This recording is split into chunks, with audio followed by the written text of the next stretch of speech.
Terlebih dahulu agar kegiatan berjalan dengan lancar. Berdoa menurut agama dan kepercayaan kita masing-masing dimulai. Bismillahirrahmanirrahim.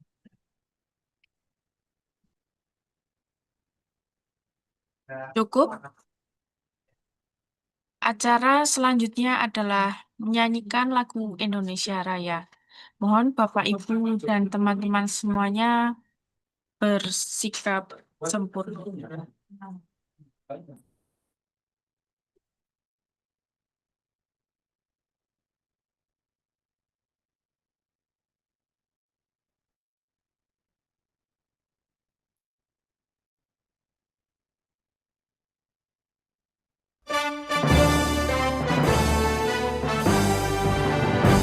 Indonesia airku, tanah tumpah darahku, bersama ku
Baik, terima kasih. Acara berikutnya adalah laporan panitia yang akan disampaikan oleh Kepala Seksi Kurikulum dan peserta didik PAUD dan Dikmas kepada Ibu Listiana Rahmawati Esos MPSI, dipersilahkan. Baik, terima kasih. Suara saya terdengar? Terdengar dengan jelas. Bismillah, Assalamualaikum warahmatullahi wabarakatuh. Selamat pagi, salam sejahtera bagi kita semua. Yang terhormat narasumber dari Direktorat Pendidikan Nonformal dan Informal, Bapak Rifki STD, yang berkenan hadir dan memberikan materi melalui Zoom meeting. Yang kami hormati Kepala Bidang Pembinaan PAUD dan Pendidikan Masyarakat, Ibu Reni Tri Pujiastuti SPD, MMG MAP, Kasih Kelembagaan PAUD dan Dikmas, Ketua Timja Sarpras, Bapak Ibu di bidang pembinaan PAUD dan Dikmas, dan yang kami banggakan seluruh Kepala SKB, PKBM, pamong belajar, pengelola, tutor pendidikan kesetaraan, serta seluruh peserta bimbingan teknis yang berbahagia. Alhamdulillah, puji syukur kehadirat Allah Subhanahu wa Ta'ala. Di tengah kesibukan Bapak Ibu dengan berbagai aktivitas, kegiatan yang dihadapi dalam memberikan pelayanan pendidikan kepada masyarakat, hari ini kita masih diberikan kesehatan, kemudahan, dan kesempatan untuk bertemu dalam forum yang penting ini. Semoga pertemuan ini nanti menjadi ikhtiar bersama untuk menghadirkan layanan pendidikan kesetaraan yang semakin berkualitas dan bermanfaat bagi masyarakat. Bapak Ibu, perkenankan kami selaku panitia menyampaikan laporan pelaksanaan kegiatan. Kegiatan bimbingan teknis pembelajaran pendidikan kesetaraan ini diselenggarakan oleh Dinas Pendidikan Kabupaten Sleman sebagai upaya peningkatan kapasitas penyelenggara pendidikan kesetaraan dalam menghadapi perkembangan kebijakan regulasi, dan dinamika layanan pendidikan non-formal. Adapun tujuan kegiatan ini adalah meningkatkan pemahaman pengelola dan tutor pendidikan kesetaraan terhadap kebijakan dan regulasi terbaru pendidikan kesetaraan. Kedua, meningkatkan kualitas penyelenggara pembelajaran pada program paket A, B, dan C. Yang ketiga, memberikan pemahaman terkait tata kelola dan perizinan satuan pendidikan penyelenggara pendidikan kesetaraan. Yang keempat, memberikan informasi mengenai penyelenggaraan sekolah rumah atau homeschooling sesuai ketentuan yang berlaku. Yang kelima, mendorong terwujudnya layanan pendidikan kesetaraan yang berkualitas, akuntabel, dan sesuai regulasi. Peserta kegiatan ini terdiri dari Bapak Ibu karyawan Dinas Pendidikan, penilik pendidikan kesetaraan, kepala pengelola PKBM SKB, tutor, operator pendidikan kesetaraan, serta pihak-pihak terkait yang terlibat dalam penyelenggaraan pendidikan kesetaraan di Kabupaten Sleman. Atas nama panitia, kami menyampaikan terima kasih kepada Direktorat Pendidikan Nonformal dan Informal, khususnya Bapak Rifki SPD sebagai narasumber, dan kepada Bapak Ibu Dinas Pendidikan Kabupaten Sleman atas dukungan dan fasilitasi kegiatan ini, serta kepada seluruh peserta yang telah berpartisipasi aktif. Kami menyadari bahwa penyelenggaraan kegiatan ini masih banyak kekurangan, oleh karena itu kami mohon maaf jika masih ada kekurangan dan kesalahan. Demikian laporan panitia yang dapat kami sampaikan, dan kepada Ibu Kabid Pembinaan PAUD dan Dikmas untuk berkenan selanjutnya memberikan sambutan dan membuka kegiatan BIMTEK ini secara resmi. Semoga kegiatan ini berjalan lancar dan memberikan manfaat bagi kemajuan pendidikan kesetaraan di Kabupaten Sleman. Demikian saya akhiri. Wassalamualaikum warahmatullahi wabarakatuh. Terima kasih kepada Ibu Listiana Rahmawati SOS MPSI yang telah menyampaikan laporan panitia. Acara selanjutnya adalah sambutan sekaligus membuka acara secara resmi oleh Kepala Bidang Pembinaan PAUD dan Dikmas kepada Ibu Reni Tripuji Astuti SPD MMG MAP dipersilahkan. Oke, terima kasih Pak Gita. Bismillahirrahmanirrahim. Assalamualaikum warahmatullahi wabarakatuh. Salam sejahtera untuk kita semua. Izinkan kami menyapa pagi hari ini. Terima kasih narasumber dari Direktorat Pendidikan Nonformal dan Informal, Bapak Rizky, yang pada kesempatan ini berkenan hadir secara daring dan berbagi ilmu untuk kita semua. Dan tak lupa kami juga sampaikan salam hormat untuk Bapak Pemilik PNS, Bapak Budi, serta rekan-rekan Bapak Ibu di bidang pembinaan PAUD dan Dikmas Distrik Sleman.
Kesempatan belajar bagi seluruh warga masyarakat.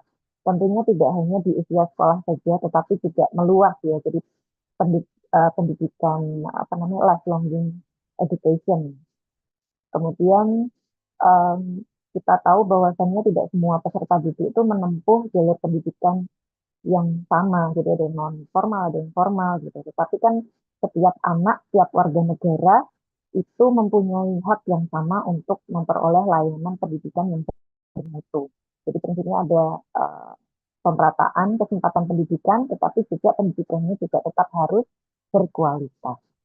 Nah, oleh karena itu memang pendidikan kesetaraan ini semakin lama tidak jadi alternatif lagi Bapak Ibu seperti kita tahu, tapi ternyata memang bagian penting dari sistem pendidikan nasional yang tentunya harus terus ditingkatkan kualitasnya.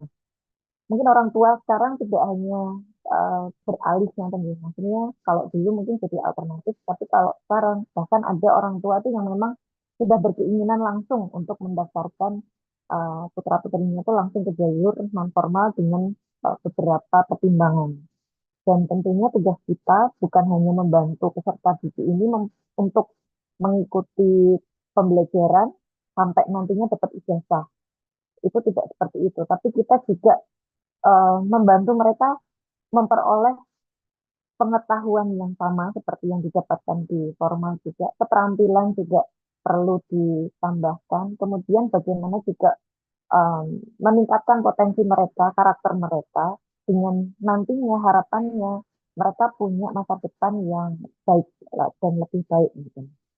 Sehingga pada kesempatan yang berharga ini, kita nantinya akan mendapatkan pembaharuan informasi langsung dari Direktorat PNSI, Kementerian Pendidikan Dasar dan Menengah, terkait berbagai isu strategis pendidikan kesetaraan, seperti yang disampaikan Bu Listiana tadi, mulai dari regulasi terbaru apa sih, kemudian arah kebijakan pendidikan kesetaraan bagaimana, kemudian pelaksanaan pembelajaran yang seharusnya, sistem kreditnya seperti apa, dan nanti bisa, kalau masih memungkinkan juga, kita bisa saling diskusi perizinan terkait dengan PNS, hingga nanti sekolah rumah yang tentunya kalau kalau selama ini kita kenalnya dengan homeschooling ya, tetapi sebetulnya homeschooling ataupun sekolah rumah yang sesuai dengan ketentuan itu seperti apa? Karena bisa jadi menjadi salah satu alternatif untuk salah satunya tadi ya mengatasi tingkat anak tidak sekolah ATS di Kabupaten Sleman. Dan tentunya kita harapkan materi-materi yang disampaikan Pak Rizky nantinya bisa membuat kita memiliki pemahaman yang sama, satu referensi ngoten ya, nanti sambil diskusi, kalau misalkan Bapak Ibu butuh pertanyaan lanjutan, silahkan jangan sungkan-sungkan nanti untuk bisa menanyakan ke Pak Rizky. Kemudian kita harapannya layanan pendidikan yang kita berikan itu betul-betul sesuai dengan ketentuan, tetap berkualitas, dan tentunya mampu menjawab kebutuhan masyarakat yang terus berubah di era saat ini, ngoten. Dan pada kesempatan ini juga kami juga ingin menyampaikan bahwasannya yang perlu menjadi perhatian bersama, di Sleman ini memang masih ada lembaga atau kelompok belajar yang menyelenggarakan pendidikan kesetaraan namun belum memiliki izin pendirian. Dan sementara ini masih menginduk pada PKBM yang lain yang telah berizin. Nah, ini kami sampaikan sebagai informasi kepada Pak Rizky, sehingga nanti kami bisa mendapatkan arahan yang tepat. Karena selama ini memang kami menganggapnya di beberapa PKBM itu menyelenggarakan beberapa kelompok belajar. Sekalipun kalau dilihat lebih lanjut, beda yayasan. Karena itu tadi belum memiliki izin pendirian. Dan memang kami paham bahwasannya kondisi tersebut lahir dari semangat yang baik, Nathan. Jadi di Sleman ini pun juga masih banyak pondok pesantren gitu ya yang belum mengajukan izin menjadi non formal ataupun madrasah. Sehingga ini memang wujud baik keinginan di masyarakat untuk bisa memberikan layanan pendidikan. Jadi dari masyarakat untuk masyarakat lagi. Semangat ini tentunya perlu pemerintah apresiasi, tetapi namun demikian kita juga perlu memastikan bahwa penyelenggaraan pendidikan yang terutamanya di Kabupaten Sleman maupun itu dilakukan sesuai regulasi. Kemudian hak-hak warga belajar pun juga terlindungi dan kualitas layanan dari SKB dan juga PKBM itu juga bisa dipertanggungjawabkan. Oleh karena itu, kami berharap melalui kegiatan di hari ini, kita dapat memperoleh pemahaman yang lebih jelas mengenai berbagai hal tadi, nggih, yaitu perizinan, pembelajaran, pembinaan, serta langkah-langkah yang nantinya perlu ditempuh oleh kita bersama. Dan kami harapkan seluruh penyelenggaraan pendidikan kesetaraan di Kabupaten Sleman ini bisa tumbuh bersama. Jadi kita saling merangkul satu sama lain, saling menguatkan, dan berjalan sesuai regulasi yang benar, sehingga kepercayaan masyarakat terhadap pendidikan kesetaraan ini tentunya harapannya bisa semakin meningkat. Kami mengajak seluruh peserta yang hadir daring pada pagi hari ini untuk memanfaatkan kesempatan ini dengan sebaik-baiknya. Kita gunakan untuk saling diskusi, saling bertanya, berbagi pengalaman, praktik baik, karena memang seringkali solusi terbaik itu lahir dari kolaborasi, yaitu nanti kebijakan pemerintah yang tentunya disampaikan oleh Pak Rizky, dan juga nanti pengalaman Bapak Ibu semuanya di lapangan kemarin-kemarin itu seperti apa, kendalanya seperti apa nanti bisa disampaikan, kemudian praktik baik yang mungkin bisa ditonjolkan itu nanti juga bisa disampaikan ke Pak Rizky. Dan kepada Pak Rizky kami menyampaikan apresiasi, terima kasih atas kesediaannya untuk berbagi pengetahuan dan juga pengalamannya bersama kami di Kabupaten Sleman. Dan semoga materi nanti yang disampaikan itu bisa menjadi bekal berharga bagi seluruh peserta dan juga kami juga di Dinas Pendidikan dalam upaya untuk meningkatkan mutu layanan pendidikan kesetaraan di Kabupaten Sleman. Akhir kata, selamat mengikuti bimbingan teknis. Semoga kegiatan ini berjalan lancar, kemudian memberikan manfaat yang sebesar-besarnya, serta semakin memperkuat komitmen kita bersama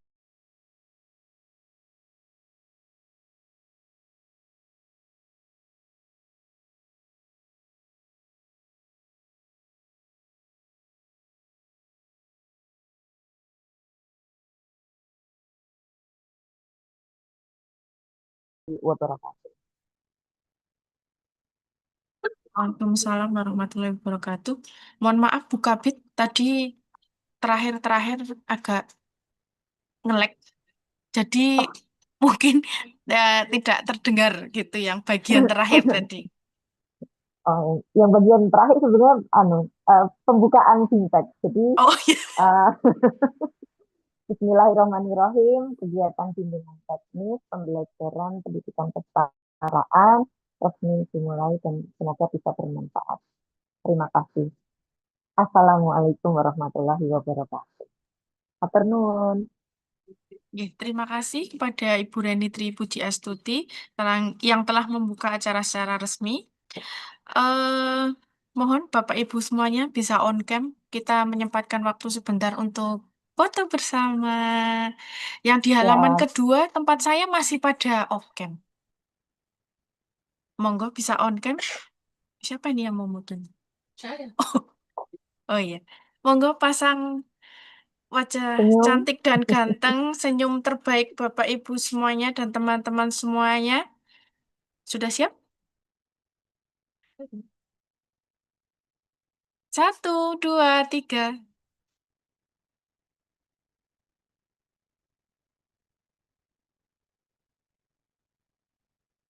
Jangan beranjak dulu, halaman kedua.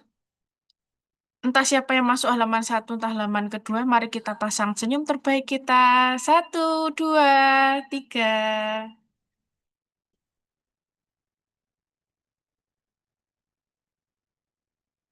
Sudah? Baik, terima kasih. Jangan off cam, tetap on cam dan silakan rename nama sesuai dengan ketentuan tadi. Oke, terima kasih.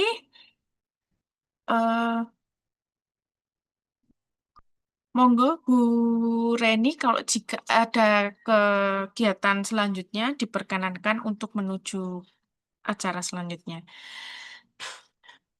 Sebelum masuk ke materi, kita tutup acara pembukaan pada pagi ini dengan berdoa. Marilah kita berdoa menurut agama dan kepercayaan kita masing-masing. Berdoa dimulai. Selesai. Siang-siang bikin minyak, bikinnya di rumah si Agung. Terima kasih sudah menyimak. Akhir kata, wassalamualaikum warahmatullahi wabarakatuh. Acara selanjutnya adalah penyampaian materi oleh Pak Rifki.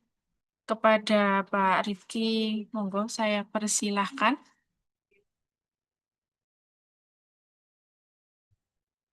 Baik, terima kasih Bu Gita. Yang saya hormati Kepala Dinas Pendidikan Kabupaten Sleman, Pak Mustadi SOS MM beserta jajarannya. Juga ada Bu Kabit yang tadi membuka acara sekaligus memberikan pengarahan, Bu Reni Tri Pujiastuti, SPD MMIG MAP, juga Bapak Ibu di bidang pendidikan pembinaan PAUD dan Dikmas dari Dinas Pendidikan Kabupaten Sleman. Lalu ada pemilik dari Kabupaten Sleman, pemilik pendidikan kesetaraan. Juga yang saya hormati Kepala SKB, Kepala PKBM, beserta pengelola, tutor, dan pamong belajar, dan juga operator se-Kabupaten Sleman. Selamat pagi, Assalamualaikum warahmatullahi wabarakatuh. Mohon izin suara saya terdengar? Terdengar, Pak. Terdengar, Mas Rizky. Alhamdulillah. Baik, kita coba mulai berbagi ya, seperti yang tadi disampaikan Bu Kabit. Mohon izin barangkali yang disampaikan dalam pertemuan kali ini, Bapak Ibu sudah sering barangkali ya mendengar bahkan melihat pemaparan yang coba kita sama-sama akan diskusikan pada pagi hari ini tentang pendirian, penyelenggaraan, dan pengelolaan satuan pendidikan non-formal atau SPNF.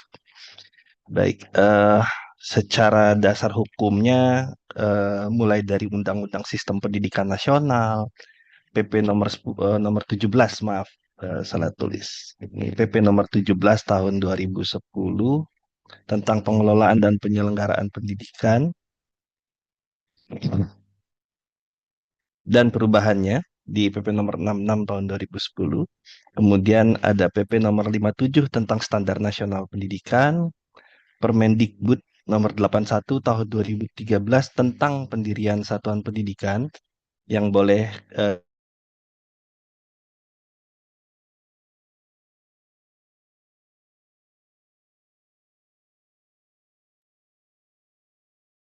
Mohon maaf Bapak Ibu, mungkin Pak Rifki terkendala sinyal atau teknis, jadi mohon ditunggu. Nah, sudah. ya mohon maaf Ya, terputus. Ya, jadi tadi terputus di Permen 81 2013 tentang pendirian satuan PNF yang nanti ini akan segera berubah, Bapak Ibu. Akan ada penggantinya, Permen 81 tentang pendirian satuan PNF ini akan digabungkan dengan Permen pendirian satuan pendidikan formal dan non-formal jadi satu permen nanti.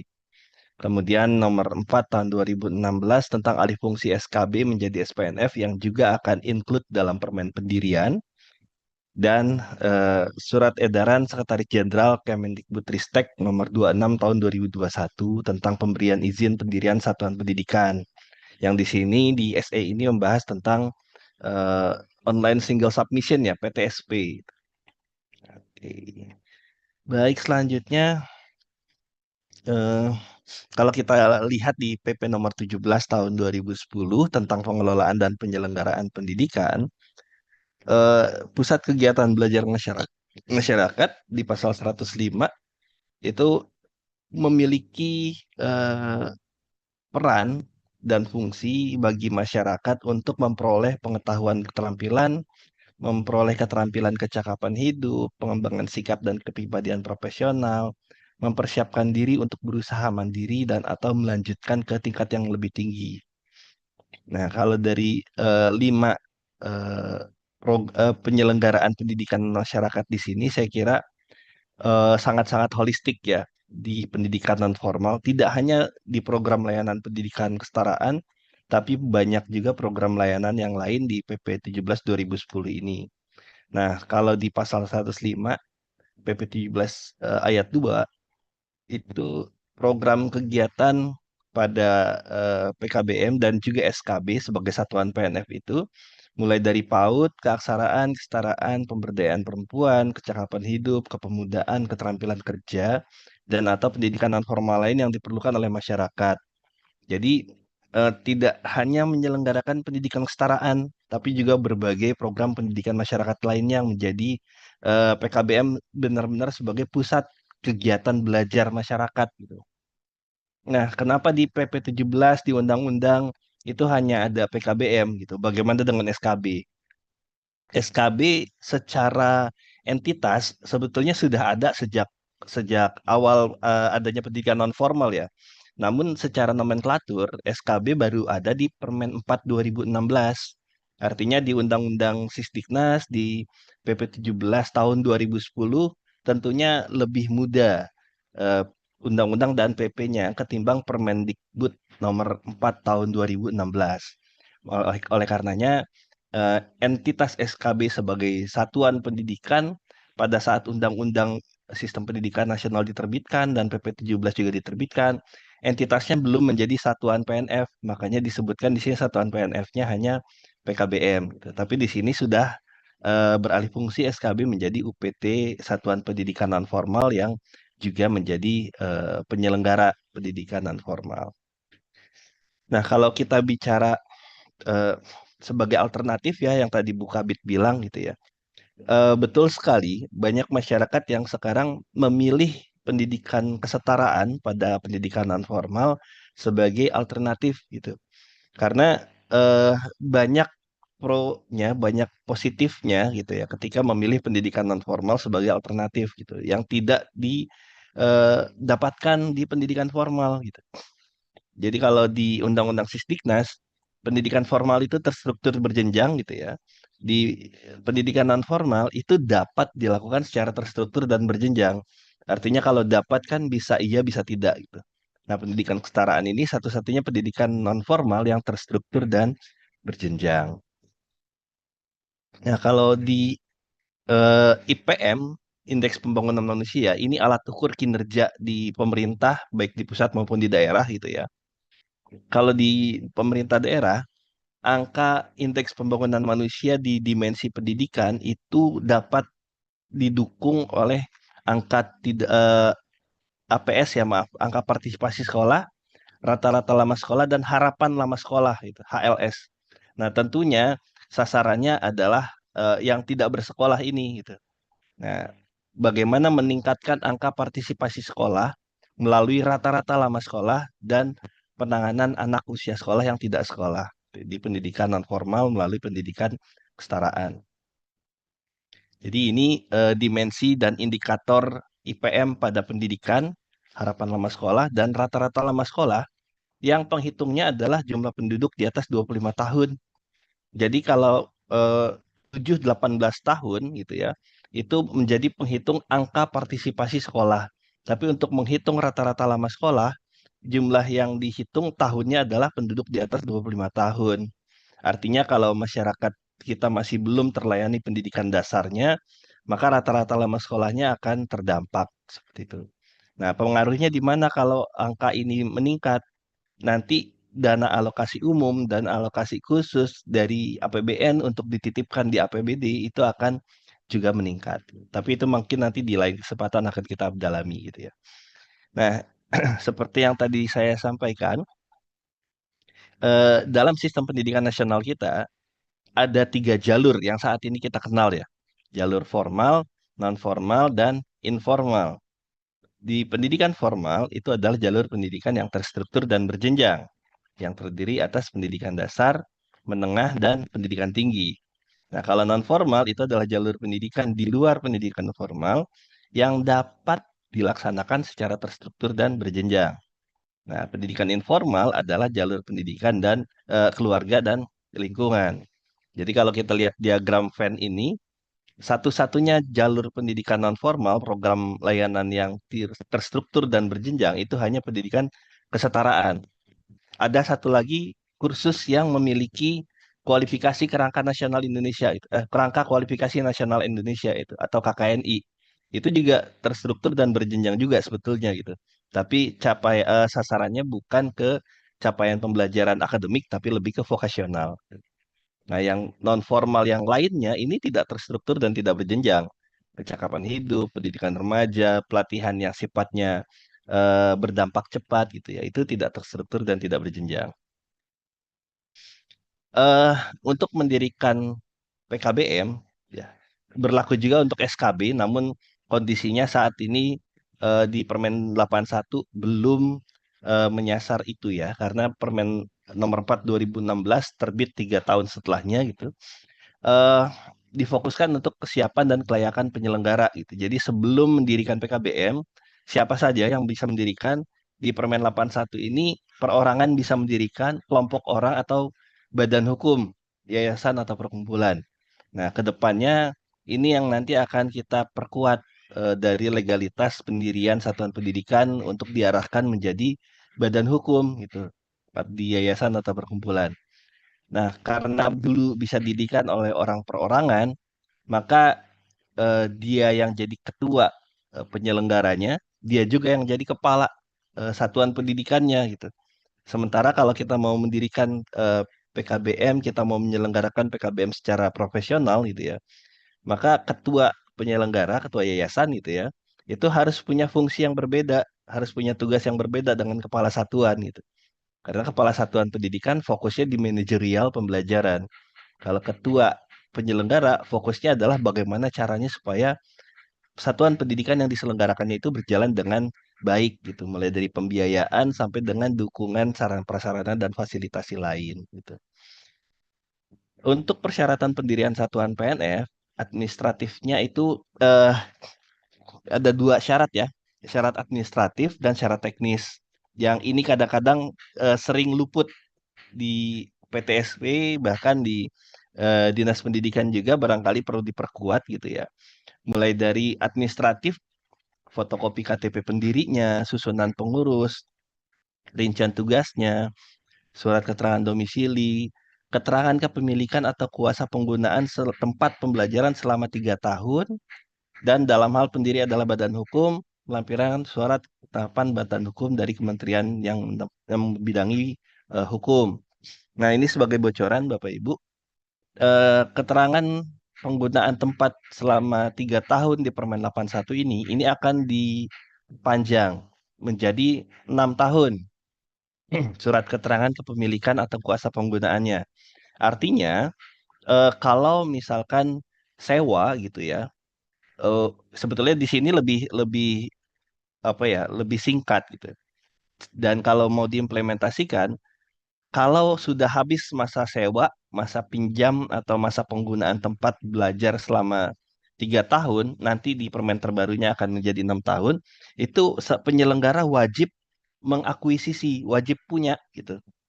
Nah, ini yang saat ini seringkali luput sehingga banyak yang masih berdiri di atas lahan yang disewakan atau berbagi pakai. Padahal di Permen 81 jelas harus setelah 3 tahun disewa atau berbagi pakai itu harus diakuisisi. Kenapa? Supaya nanti ketika PKBM-nya menerbitkan ijazah gitu ya, tempat administrasinya itu tidak pindah-pindah gitu. Jadi untuk melacak ijazah itu diterbitkan oleh PKBM mana, di mana lokasinya itu bisa bisa dimudahkan gitu. Nah, tentunya ini eh, kalau kita kaji dengan pembelajaran yang fleksibel gitu ya. Kalau pembelajaran fleksibel bukan berarti administrasinya juga harus fleksibel gitu. Justru semakin fleksibel pembelajaran, administrasinya harus semakin akuntabel gitu. Supaya apa? Kita bisa membuktikan akuntabilitas penyelenggaraan yang diselenggarakan secara fleksibel tadi prosesnya gitu. Nah, kemudian persyaratan teknisnya ini mulai dari dokumen rencana pengembangan satuan pendidikan gitu, RPSP kalau dulu bilangnya. Rencana pengembangan satuan pendidikan ini kalau disederhanakan ini adalah kurikulum satuan pendidikan sebetulnya. Yang mana kurikulum satuan pendidikan itu bisa diperbaharui secara periodik. Apakah 3 tahun, 4 tahun, 5 tahun, kemudian diganti visi misi dan tujuannya gitu ya, menyesuaikan dengan kebutuhan dan perkembangan. Nah, dengan mengacu pada standar nasional pendidikan, mulai dari SKL, standar isi, standar proses, standar penilaian, standar PTK, Sarpras, dan pengelolaan, serta standar pembiayaan. Jadi 8 standar ini menjadi barang mutlak yang harus dipenuhi dengan eh, apa namanya dengan kontekstualisasi di pendidikan non formal tentunya gitu. Bahkan kalau kita boleh kaji ya di permen yang mengatur 8 standar ini, permen tersebut mengadopsi pendidikan non formal sebetulnya gitu. Kalau kita kaji satu persatu ya di permen standar-standar ini gitu ya. Dan di PP 57 juga yang mengatur tentang standar nasional pendidikan itu sudah berlaku sama formal non formal gitu. Makanya saya jadi agak mempertanyakan urgensi dari uji kesetaraan itu seperti apa gitu.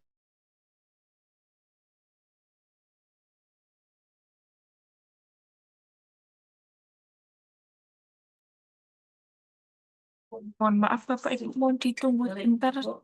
Mungkin masih ada kendala teknis. Well, cik. Pak Arifki, mohon maaf tadi putus-putus. Delay juga. Oh, oh maaf. Iya. Atau saya coba nonaktifkan video ya biar lebih stabil koneksinya. Iya, boleh. Siap, terima kasih. Jadi di pemenuhan 8 standar ini yang seringkali menjadi momok bagi penyelenggara ketika kita bicara pemenuhan 8 standar. Padahal 8 standar ini kalau kita kaji secara kontekstual, isinya yang saat ini diatur di permen standar itu sangat-sangat mengadopsi pendidikan non formal gitu. Jadi ya jangan dianggap pemenuhan 8 standar ini adalah momok, tapi lebih kepada penjaminan mutu pendidikan di satuan pendidikan yang kita selenggarakan. Seperti yang tadi Bu Kabit sampaikan. Gitu. Kemudian ada pertanyaan barangkali Bu dari Bu Lis ya kemarin yang menyampaikan ke saya, tolong materinya diberikan juga penjelasan boleh tidak PT, maksudnya di sini saya eh, apa namanya maksudnya di sini PT yang saya apa namanya eh, persepsikan adalah perseroan ya atau badan hukum yang Iya, betul. sifatnya oh gitu ya Bu Lis Betul, ya. betul. Iya, Siap. iya. Bolehkah PT atau lapas mendirikan PKBM gitu ya? Nah, kalau untuk lapas sangat bisa dikoordinasikan dengan skema afiliasi, terutama untuk layanan pendidikan kesetaraan gitu ya di lapas.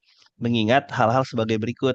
Yang pertama, apakah lapas memiliki tusi untuk menyelenggarakan pendidikan? Sebagai contoh, di sekolah rakyat itu tusinya dari Kemensos ya. Kenapa sekolah rakyat itu yang mendirikan adalah Kementerian Sosial, bukan Kementerian Pendidikan? Karena ada mandatnya di Perpres, Peraturan Presiden Nomor 120 Tahun 2025 tentang sekolah rakyat. Gitu. Nah, pertanyaannya apakah lapas melalui kementerian terkaitnya gitu ya, memiliki tusi itu sebagai mandat dari peraturan yang lebih tinggi yang mengaturnya gitu. Nah, kalau ada tusi itu, ini saya bukan kewenangan sebetulnya untuk menjelaskan tusi organisasi kementerian lain gitu ya. Tapi kalau ada tusi tersebut di lapas, maka bagaimana dengan struktur organisasi dan SDM untuk PTK-nya gitu? Apakah ada koordinasi dengan Kementerian eh, Pendaya-gunaan Aparatur Negara, Kemenpan RB gitu ya, Badan Kepegawaian Negara atau Badan Kepegawaian Daerah gitu? Karena kalau dari mandat Perpres 120 untuk sekolah rakyat ini tentunya ada eh, koordinasi ke lintas kementerian lembaga terkait gitu. Kemudian apabila lapas secara mandiri menyelenggarakan pendidikan yang terstruktur dan berjenjang dalam hal ini kesetaraan, bagaimana dengan peserta didik yang sudah selesai masa tahanannya gitu ya, tapi belum tuntas belajarnya gitu. Jadi masih kelas 11 misalkan yang di lapas anak gitu ya. eh, masa masa hukumnya ini sudah selesai tapi masih kelas 11 gitu. Apakah masih harus bolak-balik ke dalam gitu ya untuk kembali menuntaskan pembelajarannya gitu atau seperti apa gitu. Nah, kalau dengan skema afiliasi ini bisa dikoordinasikan ke satuan pendidikan non formal yang terakreditasi gitu. Yang sesuai dengan rekomendasi di Dinas Pendidikan gitu. Itu yang terdekat kah atau yang sudah kesiapan perangkatnya kah gitu. Sehingga hal-hal seperti ini itu bisa diakomodasi di kemudian hari gitu. Kemudian bagaimana dengan perseroan terbatas menurut Undang-Undang Sistiknas? Kalau kita kaji Undang-Undang Sistiknas, bagian kedua tentang Badan Hukum Pendidikan pasal 53, Badan Hukum Pendidikan sebagaimana dimaksud dalam ayat 1 berprinsip nirlaba dan dapat mengelola dana sendiri untuk pemajuan satuan pendidikan gitu. Nah, kalau bicara nirlaba tentunya non-profit gitu ya. Jadi kalau perseroan terbatas yang notabene lembaga profit gitu ya, yang orientasi bisnis laba gitu, maka bisa mengafiliasikan lagi-lagi penyelenggaraannya ke yayasan yang bisa menjadi afiliator gitu. Nah, di sini ada yang menarik Bapak Ibu, penyelenggara satuan pendidikan formal ternyata di pasal 53 ini yang dituntut nirlaba gitu. Kalau non formal ada beberapa aspek yang bisa kita kaji. Pertama, kursus seperti bimbel gitu ya. Bimbel itu kan eh, profit ya, ada profit dari eh, iuran atau pungutan pembelajaran ya yang ditarik dari peserta didiknya gitu. Yang kemudian mengelola sendiri gitu. Terus juga di PKBM gitu. PKBM kalau kita bicara konsep pemberdayaan di PKBM kan ada kelompok belajar usaha gitu ya. Kelompok belajar usaha yang nantinya menjadi divisi bisnisnya PKBM. Jadi sebetulnya PKBM sangat didorong untuk mengelola dana secara mandiri itu yang sifatnya profit gitu. Supaya apa? PKBM bisa berdaya bersama masyarakat gitu. Karena di pasal 53 ini satuan pendidikan yang bentuknya nirlaba itu hanya di state formal gitu. Kalau non formal tentunya ada batas-batas tertentu di mana profit orientednya bisa diakomodasikan gitu. Terutama kaitannya dengan pemberdayaan. Tentunya untuk Badan Hukum Pendidikan diatur dengan Undang-Undang Yayasan ya saat ini ya gitu. Nah, saat ini dengan Undang-Undang Yayasan lebih jelas sejauh mana profit oriented atau business oriented di satuan pendidikan, terutama untuk pendidikan non formal itu diatur gitu. Nah, kalau untuk PKBM, saya kira kelompok belajar usahanya itu masih tetap bisa berjalan sesuai dengan core bisnisnya gitu ya, sebagai eh, inkubator ekonomi masyarakat gitu. Namun untuk SKB, nah ini di sini ada tantangan untuk SKB gitu. Karena SKB bisa menyelenggarakan kelompok belajar usaha, tapi tidak bisa mengelola dana secara mandiri. Kenapa? Karena SKB sifatnya satuan pendidikan yang diselenggarakan oleh pemerintah daerah. Jadi kalau menyelenggarakan dana secara mandiri, masuknya ke PNBP gitu. Pendapatan negara bukan pajak. Nah, ke depannya kalau SKB mau menyelenggarakan hal seperti itu sama seperti SMK saat ini gitu. Dengan mentransformasikan SKB menjadi Badan Layanan Umum Daerah BLUD gitu. Nah, sehingga nanti hasil keterampilan pemberdayaannya di SKB ataupun di PKBM itu menjadi inkubator ekonomi di masyarakat gitu. Nah, bagaimana dengan mekanisme afiliasinya gitu ya? Di sini juga afiliasi skemanya untuk sekolah rumah. Jadi sekolah rumah kalau kita kaji di Permen 129 tahun 2014 tentang sekolah rumah, itu ada 3 bentuk. Sekolah rumah tunggal, sekolah rumah majemuk, dan sekolah rumah komunitas. Nah, yang terakhir, sekolah rumah komunitas itu wajib memiliki izin sebagai satuan pendidikan non formal. Makanya banyak PKBM yang mempunyai merek dagangnya itu homeschooling gitu ya. PKBM homeschooling A, PKBM homeschooling B, dan seterusnya gitu. Kalau menurut Permen 129 tahun 2014 itu adalah sekolah rumah komunitas. Bedanya di mana? Nah, sekolah rumah komunitas itu adalah sekumpulan orang tua yang saling membelajarkan anak-anaknya gitu. Jadi kalau di Permen 129, sekolah rumah tunggal itu adalah orang tua langsung yang membelajarkan anaknya. Sekolah rumah majemuk adalah orang tua yang ada di lingkungan kompleks misalnya ya, atau di klaster isinya 10 rumah tangga gitu ya. Yang 10 rumah tangga itu saling membelajarkan anak-anaknya gitu. Itu sekolah rumah majemuk. Nah, kalau sekolah rumah komunitas ini yang diselenggarakan oleh satuan pendidikan gitu. Nah, untuk satuan pendidikan menyelenggarakan sekolah rumah, tentunya harus berkoordinasi dengan orang tuanya gitu. Jadi jangan hanya punya mereknya homeschooling gitu, tapi belajarnya di PKBM gitu. Belajar mah tetap bisa dilakukan di rumah gitu dengan cara mengafiliasikan. Nah, afiliasinya seperti apa alurnya? Pertama, orang tua daftar melalui Dinas Pendidikan untuk kemudian direkomendasikan kira-kira yang menjadi afiliatornya di PKBM mana gitu. Nah, nanti akan dipetakan rombongan belajar sekolah rumah di Dapodik PKBM yang ditunjuk. Nah, setelah melalui verifikasi dan validasi, terbit surat keterangan tanda daftar layanan sekolah rumah gitu. Ini di Dinas Pendidikan yang menjadi kalau boleh dibilang saat ini SPMB-nya gitu ya, seleksi penerimaan murid barunya untuk ditempatkan ke PKBM atau SKB terakreditasi. Kenapa terakreditasi? Karena yang bisa menerbitkan ijazah menurut Permen 58 tahun 2024 itu hanya satuan pendidikan terakreditasi gitu. Nah, nantinya belajarnya eh, dengan kesepakatan bersama penyelenggara ini orang tua ya. Jadi penyelenggara sekolah rumah di sini adalah orang tua dan kepala SKB atau PKBM. Jadi perjanjian kesepakatan bersama juga sampai dengan menyusun modul belajarnya bersama gitu dan juga instrumen evaluasi baik itu formatif maupun sumatif gitu. Sehingga hasil belajarnya yang dievaluasi ke peserta didiknya itu bukan oleh orang tuanya tapi oleh satuan pendidikannya gitu.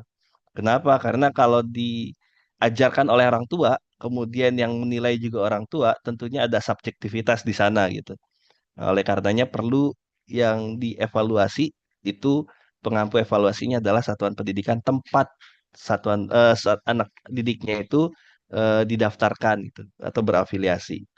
Nah, kemudian input data ke Dapodik oleh operator SKB PKBM gitu ya. Nah, ini yang tidak bisa dilakukan oleh sekolah rumah tunggal dan majemuk. Oleh karenanya sekolah rumah tunggal dan majemuk harus melalui afiliasi ini gitu. Kenapa? Karena orang tua kan nggak punya akun Dapodik seperti itu ya. Maka harus didaftarkan ke satuan pendidikan non formal untuk didata ke Dapodik gitu. Tapi boleh nggak orang tua sekolah rumah tunggal majemuk tidak mengafiliasikan ke SKB atau PKBM-nya? Ya boleh saja gitu, silakan saja membelajarkan anaknya gitu. Tapi hak-hak terhadap pendidikan yang tersistemnya itu tidak bisa didapatkan. Contohnya seperti apa? Ijazah gitu. Karena tidak terdata di sistem, di luar dari sistem, maka tidak bisa mendapatkan pengakuan atau ijazah gitu. Kemudian kalau kita lihat di Permen 22 tentang standar sarana dan prasarana pada PAUD dan jenjang Dikdas Dikmen gitu ya. Ini ada rasio ruang kelas. Ini kita bicara standar saat ini Bapak Ibu. Rasio ruang kelas minimal 2 meter persegi per peserta didik gitu ya. Nah, kalau satuan pendidikan yang menyelenggarakan paket A, B, dan C tersedia ruang kelas, perpustakaan, ruang administrasi, tempat ibadah, dan toilet. Jadi kalau kita bicara pendirian satuan pendidikan non formal, itu sebetulnya cukup punya 5 jenis ruangan.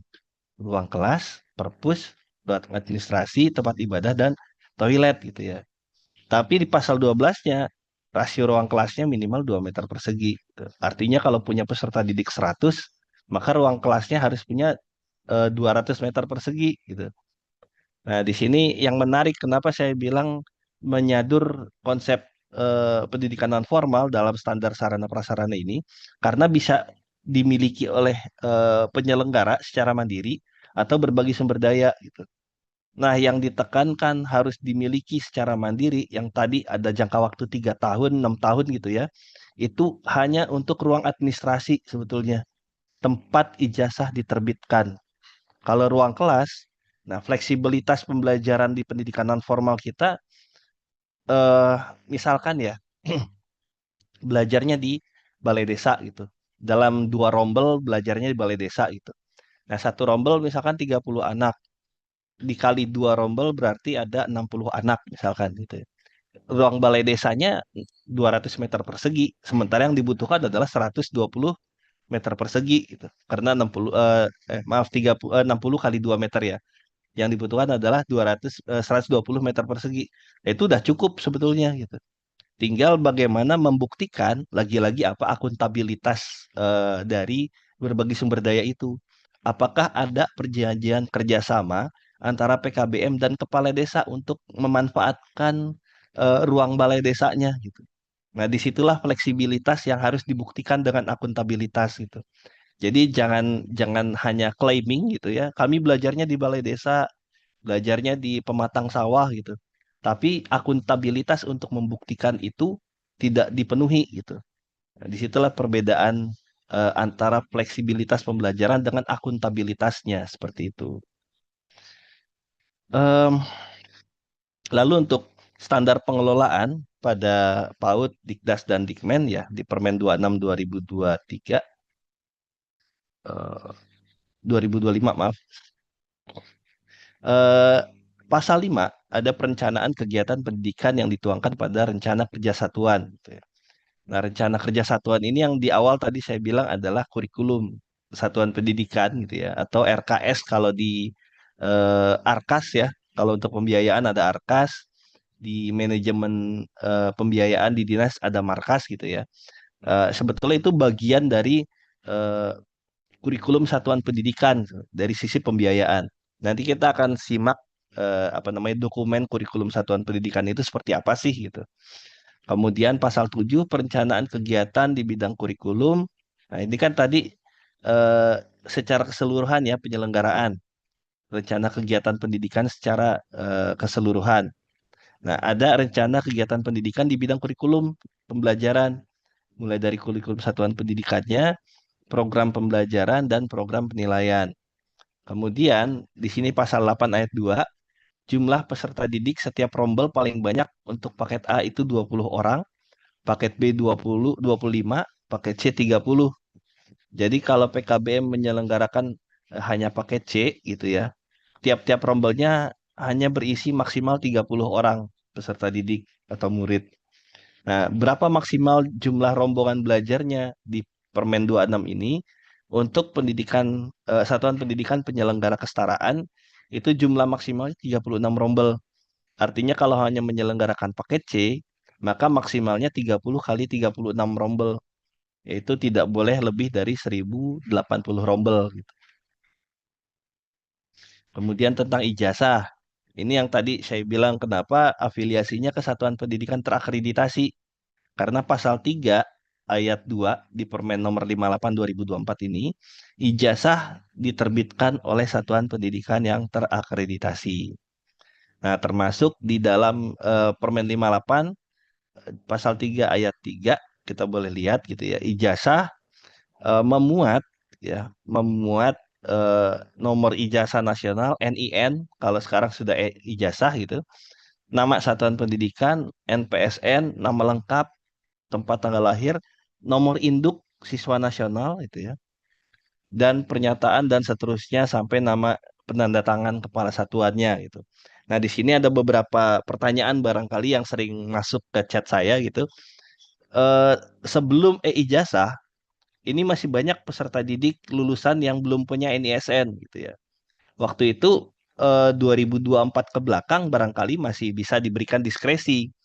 Sampai dengan ijazah itu dimusnahkan ya sisa dan cadangannya, maka silakan diurus nomor induk siswa nasional itu bagi yang belum punya itu. Padahal kalau bicara saklek eh, textbooknya gitu ya, kalau sudah tanggal penetapan kelulusan nomor induk siswa nasional itu tidak ada atau belum diberikan, maka secara legal formal sebetulnya kelulusannya gugur gitu. Kenapa? Karena kan tidak mungkin seseorang yang lulus ujian SIM tapi tidak punya nomor SIM gitu. Begitu juga dengan seseorang yang baru lahir gitu, di akte kelahirannya tidak ada NIK gitu. Padahal saat ini kartu keluarga tanggal lahir gitu ya, akte kelahiran itu sudah ada NIK begitu anak baru lahir gitu. Dan diurus tentunya di akte kelahiran. Nah, kemudian yang juga sering menjadi pertanyaan, nama, jabatan, dan tanda tangan kepala satuan pendidikan nih gitu. Kenapa? Karena banyak jabatan kepala satuan pendidikan terutama di PKBM gitu ya, yang masih punya NIP, nomor induk pegawai gitu. Boleh tidak PNS menjadi kepala PKBM gitu? Kalau saya menjawabnya bukan boleh, bukan tidak boleh, tapi silakan dikoordinasikan dengan pengelola pegawai pembina pejabat pembina kepegawaian di instansi tempat kerja yang bersangkutan gitu. Karena saya saja gitu ya, saya di Kementerian Pendidikan gitu, saya kalau ada tugas seperti ini dengan Bapak Ibu diundang untuk memberikan penjelasan, saya harus izin ke pimpinan saya gitu. Bahkan saya keluar kantor pun itu harus izin gitu.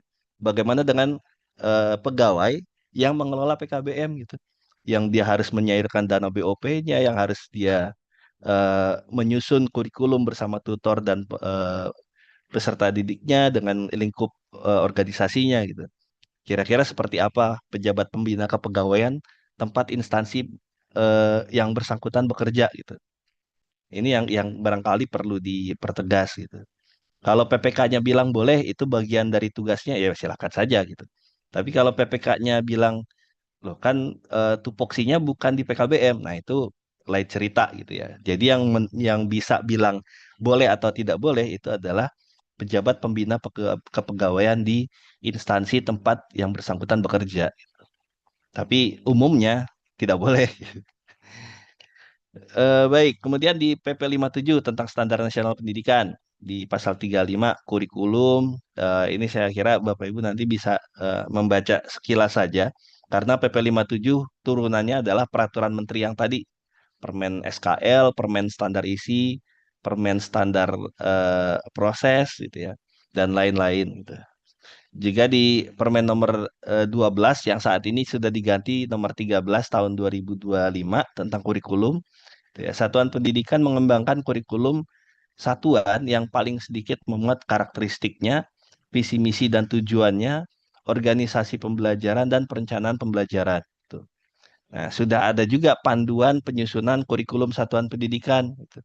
Jadi untuk untuk permen ini menjadi dasar Bapak Ibu mengembangkan satuan pendidikan di satuan pendidikan masing-masing. Artinya tidak harus merefer ke struktur kurikulum yang ada gitu ya. Tapi silakan dikembangkan sesuai dengan konteks di satuan pendidikan masing-masing. Cukup memuat 4 poin ini. Karakteristik satuan, visi misi dan tujuan, pengorganisasian pembelajaran dan perencanaan pembelajarannya. Nah, di sini yang barangkali juga sering bertanya gitu. Apakah PKBM SKB yang menyelenggarakan 3 program kesetaraannya, paket A, paket B, paket C gitu ya. Termasuk barangkali yang aktif, ada PAUD-nya juga, ada pemberdayaannya juga, ada kepemudaan dan seterusnya. Dokumen kurikulumnya perlu berapa banyak gitu. Nah, kalau di panduan pengembangan kurikulum satuan pendidikan, sebetulnya cukup 1. Kenapa? Karena namanya adalah kurikulum satuan pendidikan yang di dalamnya memuat berbagai program layanan gitu. Jadi karena SKB dan PKBM bisa menyelenggarakan eh, banyak program layanan, maka setiap program layanannya itu perlu disusun di dalam satu dokumen. Gitu. Jadi isinya tadi karakteristiknya. Kalau bicara karakteristik satuan pendidikan, berarti kan cuma 1 karakternya. Nah, tujuan pendidikan ini yang berbasis program. Apakah ada PAUD-nya, paket A, B, dan C-nya, pemberdayaan, dan seterusnya. Nah, pengorganisasian pembelajaran, kalau di sini ada paket A, B, dan C, maka 3 program itu perlu ada pengorganisasian pembelajarannya. Modul ajarnya, RPP, silabus, barangkali gitu ya. Nah, ini contoh dokumen kurikulum yang saya ambil dari SKB Kota Jogja. Ya. Di sini SKB Kota Jogja juga menyelenggarakan layanan PAUD, selain program kesetaraan paket A, paket B, dan paket C. Nah, di sini karakteristiknya cuma satu, karakteristik satuan pendidikan yang isinya peserta didik, PTK-nya, sosial ekonomi gitu. Kenapa ini ada sosial ekonomi? Supaya nanti pendekatan pembelajarannya bisa menyesuaikan dengan kondisi sosial ekonomi dan budaya dari sasaran gitu. Termasuk visi misi dan tujuan gitu. Sampai dengan pengorganisasian pembelajaran. Kalau sebelumnya di PMM ini ada dan bisa dibagi pakaikan gitu. Sekarang ada di rumah pendidikan di Pusdatin. Di rumah pendidikan, di ruang satuan pendidikan, banyak praktik baik yang bisa kita bagi pakaikan sebetulnya. Jadi bisa di ATM ya Bapak Ibu, bisa diamati, tiru, modifikasi gitu. Tapi jangan di ATP gitu. Amati, tiru, plek-ketuplek gitu. Jadi harus ada modifikasi sesuai dengan konteks layanan di satuan pendidikan Bapak Ibu sekalian. Nah, pembelajarannya sendiri, hmm, di sini ada hal yang menarik menurut saya gitu ya, dan ada sedikit banyak perubahan yang cukup eh, signifikan lah, bukan sedikit banyak, cukup signifikan ya dari konsep SKK gitu. Nah, SKK kan kepanjangan dari Satuan Kredit Kompetensi gitu ya. Nah, kalau yang dikredit adalah kompetensi gitu, kenapa matrikulasinya konversi ke jam pelajaran gitu? Padahal kan yang harusnya dikredit adalah kompetensinya, bukan jamnya gitu. Nah, di sini yang menarik karena definisi SKK terjadi perubahan atau pergeseran paradigma. Karena dulu itu SKK menyadur dari pramuka, gitu, SKU, syarat kecakapan umum. Jadi begitu seorang siaga yang ingin naik ke penggalang gitu, dia mahir tali temali, dia lapor ke pembinanya gitu. Kak, saya sudah mahir tali temali gitu. Coba dites gitu. Dan setelah dites, dapatlah dia pengakuan kredensial gitu dalam bentuk badge yang ditempel di bajunya. Sudah mahir tali temali dan seterusnya gitu. Nah, kalau dia mau naik ke penggalang, kemahiran lain, kecakapan lain yang dari siaga ke penggalang juga harus diuji gitu. Nah, sebetulnya yang dikredit kompetensi seperti itu gitu. Nah, kalau saat ini ketika paradigma proses belajarnya itu butuh akuntabilitas, artinya bergeser. Kalau dulu eh, orientasinya berbasis output, berbasis dampak gitu ya, atau berbasis kecakapan, itu mastery gitu. Kalau sekarang berbasis proses. Kenapa? Karena ya banyak layanan yang diintervensi, BUSP-nya, PIP-nya gitu ya. Sehingga pergeseran itu yang sampai sekarang menurut saya agak menjadi deviasi pada satuan kredit kompetensi gitu. Nah, SKK sendiri kalau untuk paket A bobotnya 220 SKK, paket B 115, paket C 132 gitu. Nah, akan lunas jika mengikuti pembelajaran dalam bentuk tatap muka, mandiri dan atau tutorial. Nah, kalau ada yang bertanya, boleh nggak online full gitu? 100% mandiri gitu. Berarti nggak perlu tutor. Iya toh. Jadi kan belajar mandiri, kalau peserta didiknya kesulitan, dia akan bilang ke tutornya, saya kesulitan dalam memahami capaian pembelajaran ini gitu. Tolong dong saya diberikan tutorialnya gitu. Maka disitulah fungsi tutor gitu. Tapi kalau belajar mandiri full, artinya peserta didik belajar sendiri nih dikasih modul segala macam gitu ya. Terus fungsi tutornya di mana? Dan tentu ada tatap muka karena di penilaian itu yang dinilai bukan hanya kognitifnya, tapi juga afektifnya gitu. Makanya ada dimensi sikap dan perilaku. Nah, kalau belajarnya full 100% mandiri, maka nilai perilaku dan sikapnya itu dari mana didapatkan. Seperti itu. Nah, ini yang menurut saya agak bias ya. Satu SKK, 1 jam tatap muka, 2 jam mandiri, 3 jam tutorial gitu ya. Sorry, 1 jam tatap muka, 2 jam tutorial, 3 jam mandiri itu. Yang kemudian didistribusi ke dalam mata pelajaran gitu. Yang paling bisa dilakukan Bapak Ibu hanyalah menghitung 1 jam tatap muka ini gitu. Atau tutorial. Kenapa kalau tatap muka itu kelihatan berapa perlu waktunya dalam sekali tatap muka pembelajaran di mata pelajaran tertentu gitu. Nah, begitu juga dengan tutorial. Ini kalau tutornya kreatif, bikin saja video tutorial gitu. Masing-masing durasinya 30 menit misalkan. Nah, itu nanti dihitung kinerja tutor dari situ gitu. Kemudian mandiri, ini agak sulit mengukur belajar mandiri. Bagaimana kita bisa tahu seseorang itu diberikan modul, 3 jam dalam seharinya itu dilakukan untuk belajar mandiri gitu. Makanya pengukuran akuntabilitas SKK ke jam pelajaran ini menurut saya agak agak bias gitu karena yang bisa diukur saat ini ya hanya tatap mukanya saja. Kemudian disajikan utuh eh, untuk tiap-tiap fase pada paket A, B, dan C dan wajib melakukan distribusi SKK ke dalam kelas untuk membuat jadwal pelajaran. Maka yang bisa dilakukan mungkin ya hanya hanya pemetaan ini seperti ini gitu misalkan ya. Contoh distribusi SKK paket B gitu.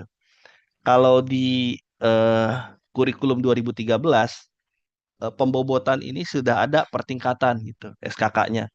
Jadi kelompok umum bobotnya 26, kemudian peminatan bobotnya 30 gitu dan seterusnya gitu. Nah, kalau di kurikulum saat ini, kurikulum nasional yang sekarang gitu ya, ini bobotnya dibuat general untuk mata pelajaran wajib, gitu, muatan wajib. Jadi untuk contoh di paket B ini, struktur kurikulumnya mulai dari pendidikan agama, Pancasila sampai seni budaya, itu semuanya dibobotkan 84.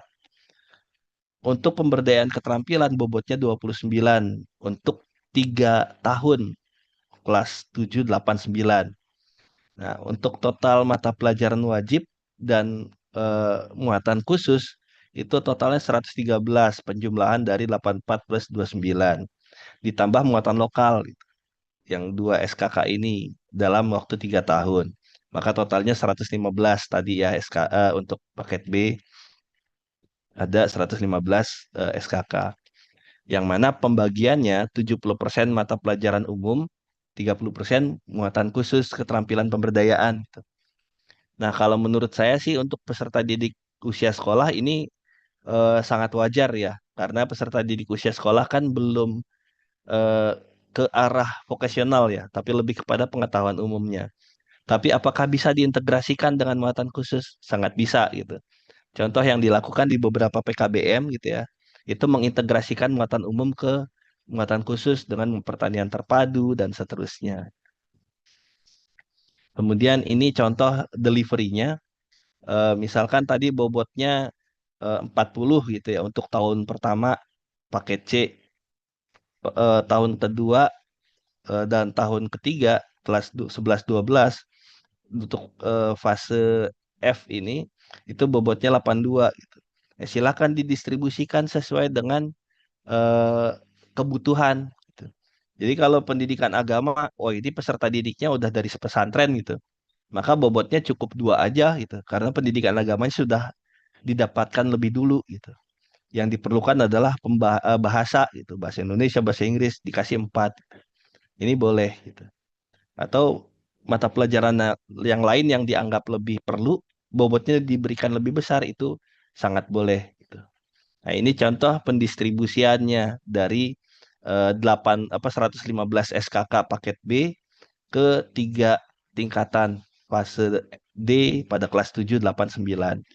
Nah, bobot ini yang nanti digunakan untuk penjadwalan. Misalkan bahasa Indonesia dikasih 4 SKK tahun pertama, tahun kedua, tahun ketiga. Maka untuk pembelajarannya dibuat seperti ini. Minggu pertama tatap muka berarti dapat 1 SKK, 4 SKK kali 1 jam. Maka tatap mukanya 4 jam. Di hari apa saja silakan diatur gitu dan seterusnya. Minggu kedua mandiri, minggu ketiga mandiri, minggu keempat tutorial gitu. Nah, mandiri lebih dulu ketimbang tutorial. Kenapa? Kalau ada kesulitan, baru ada tutorial gitu. Atau mau dilakukan tutorialnya secara periodik. Artinya ada kesulitan ataupun tidak ada kesulitan, tutorial tetap perlu ada buat evaluasi formatif gitu. Buat menilai kinerja belajar peserta didik dan kinerja membelajarkan oleh tenaga pendidiknya. Kira-kira sudah selaras belum capaian belajarnya gitu. Nah, ini menjadi dasar penjadwalan di satuan pendidikan gitu. Nah, definisi terkait dengan belajar tatap muka, mandiri, dan tutorial itu dituangkan dalam dokumen perencanaan. Tidak ada ketentuan minimal persentase. Jadi kalau di Permendiknas nomor 3 2008 tentang standar proses kesetaraan, itu ada persentase 20% tatap muka minimal, 30% tutorial, 50% maksimal belajar mandiri gitu. Kalau sekarang tidak ada persentase. Nah, secara penuh belajar mandiri ini yang tadi disampaikan tidak diperkenankan seperti itu ya, karena kan ada tutorial gitu, ada penilaian sikap dan perilaku. Ini juga sudah tadi ya. Nah, untuk yang di luar domisili SKB dan PKBM-nya nih, misalkan ada peserta didiknya di luar wilayah kabupaten kota gitu, atau bahkan di luar provinsi, misalkan gitu ya. Ada beberapa pertimbangan saya kira. Yang pertama, kalau kita lihat di Undang-Undang Dasar ya, pasal 28 ayat 1, hak setiap orang untuk mengembangkan diri itu mendapatkan pendidikan. Ini hak. Gitu. Jadi setiap orang punya hak untuk mendapatkan layanan pendidikan. Juga setiap warga negara berhak mendapatkan pendidikan di pasal 31 ayat 2 wajib ikut pendidikan dasar dan pemerintah wajib membiayai. Ini jadi dasar BOSP saya kira. Kemudian ayat 3 pemerintah wajib mengusahakan menyelenggarakan, oleh karenanya PKBM membantu pemerintah dalam menyelenggarakan itu dan memprioritaskan anggaran minimal 20% APBN dan 20% APBD. Nah, di sini bicaranya hak peserta didik dan kewajiban negara gitu. Artinya PKBM yang diselenggarakan oleh masyarakat itu sebetulnya membantu pemerintah gitu. Tapi batasannya sampai mana? Nah, kita lihat lagi di Undang-Undang 23 2014 tentang pemerintah daerah. Ada matriks konkuren, program layanan PAUD, Dikdas dan kesetaraan PNF di kabupaten kota. Artinya kabupaten kota itu punya indikator kinerja yang tadi ya IPM ya, angka partisipasi sekolah gitu. Nah, kemudian ada PP nomor 2 2018 tentang standar pelayanan minimal gitu. Jadi indeks prioritas daerah APS angka partisipasi sekolah usia 7-18 tahun pada kesetaraan. Yang ini menjadi indikator kinerja daerah gitu.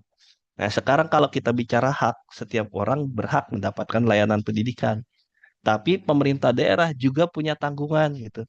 Artinya, kalau rombongan belajarnya di luar domisili SKB PKBM, saya tidak mau bicara sektor sebetulnya, tidak mau bicara sektoral gitu ya. Tapi kalau rombongan belajar di luar domisili kabupaten kotanya, itu yang meningkat nanti IPM daerah yang eh, lain yang tempat rombongan belajar itu gitu. Jadi eh, alih-alih indeks pembangunan manusia di Kabupaten Sleman yang meningkat gitu ya, yang meningkat justru ketika ada rombel di luar Kabupaten Sleman itu kabupaten lain yang meningkat IPM-nya gitu. Nah, pertanyaannya kemudian boleh nggak jadinya nih rombongan belajar di luar domisili gitu? Ya kalau secara hak warga negara itu haknya gitu. Tapi pemerintah daerah juga perlu ditekankan ini kita punya indikator kinerja gitu.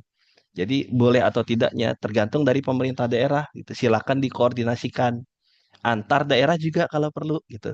Artinya apa? Kabupaten Sleman dengan kabupaten tetangga gitu ngobrol gitu. Ada PKBM kami yang rombongan belajarnya di perbatasan nih.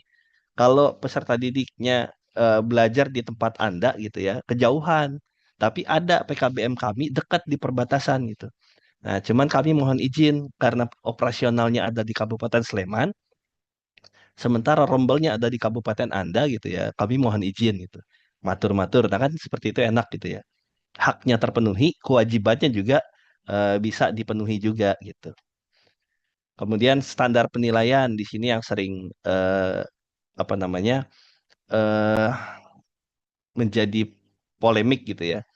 Untuk kelulusan pasal 10 ayat 2 Permen 21 itu ditentukan dari laporan kemajuan belajar pada semua mapel dan ekskul yang lain untuk kelas 5, kelas 6 untuk SD sederajat, artinya paket A juga dari mapel apa dari rapot kelas 5, kelas 6 dan setiap tingkatan kelas untuk SMP atau SMA sederajat. Artinya rapor itu menjadi hal yang wajib untuk dipenuhi gitu.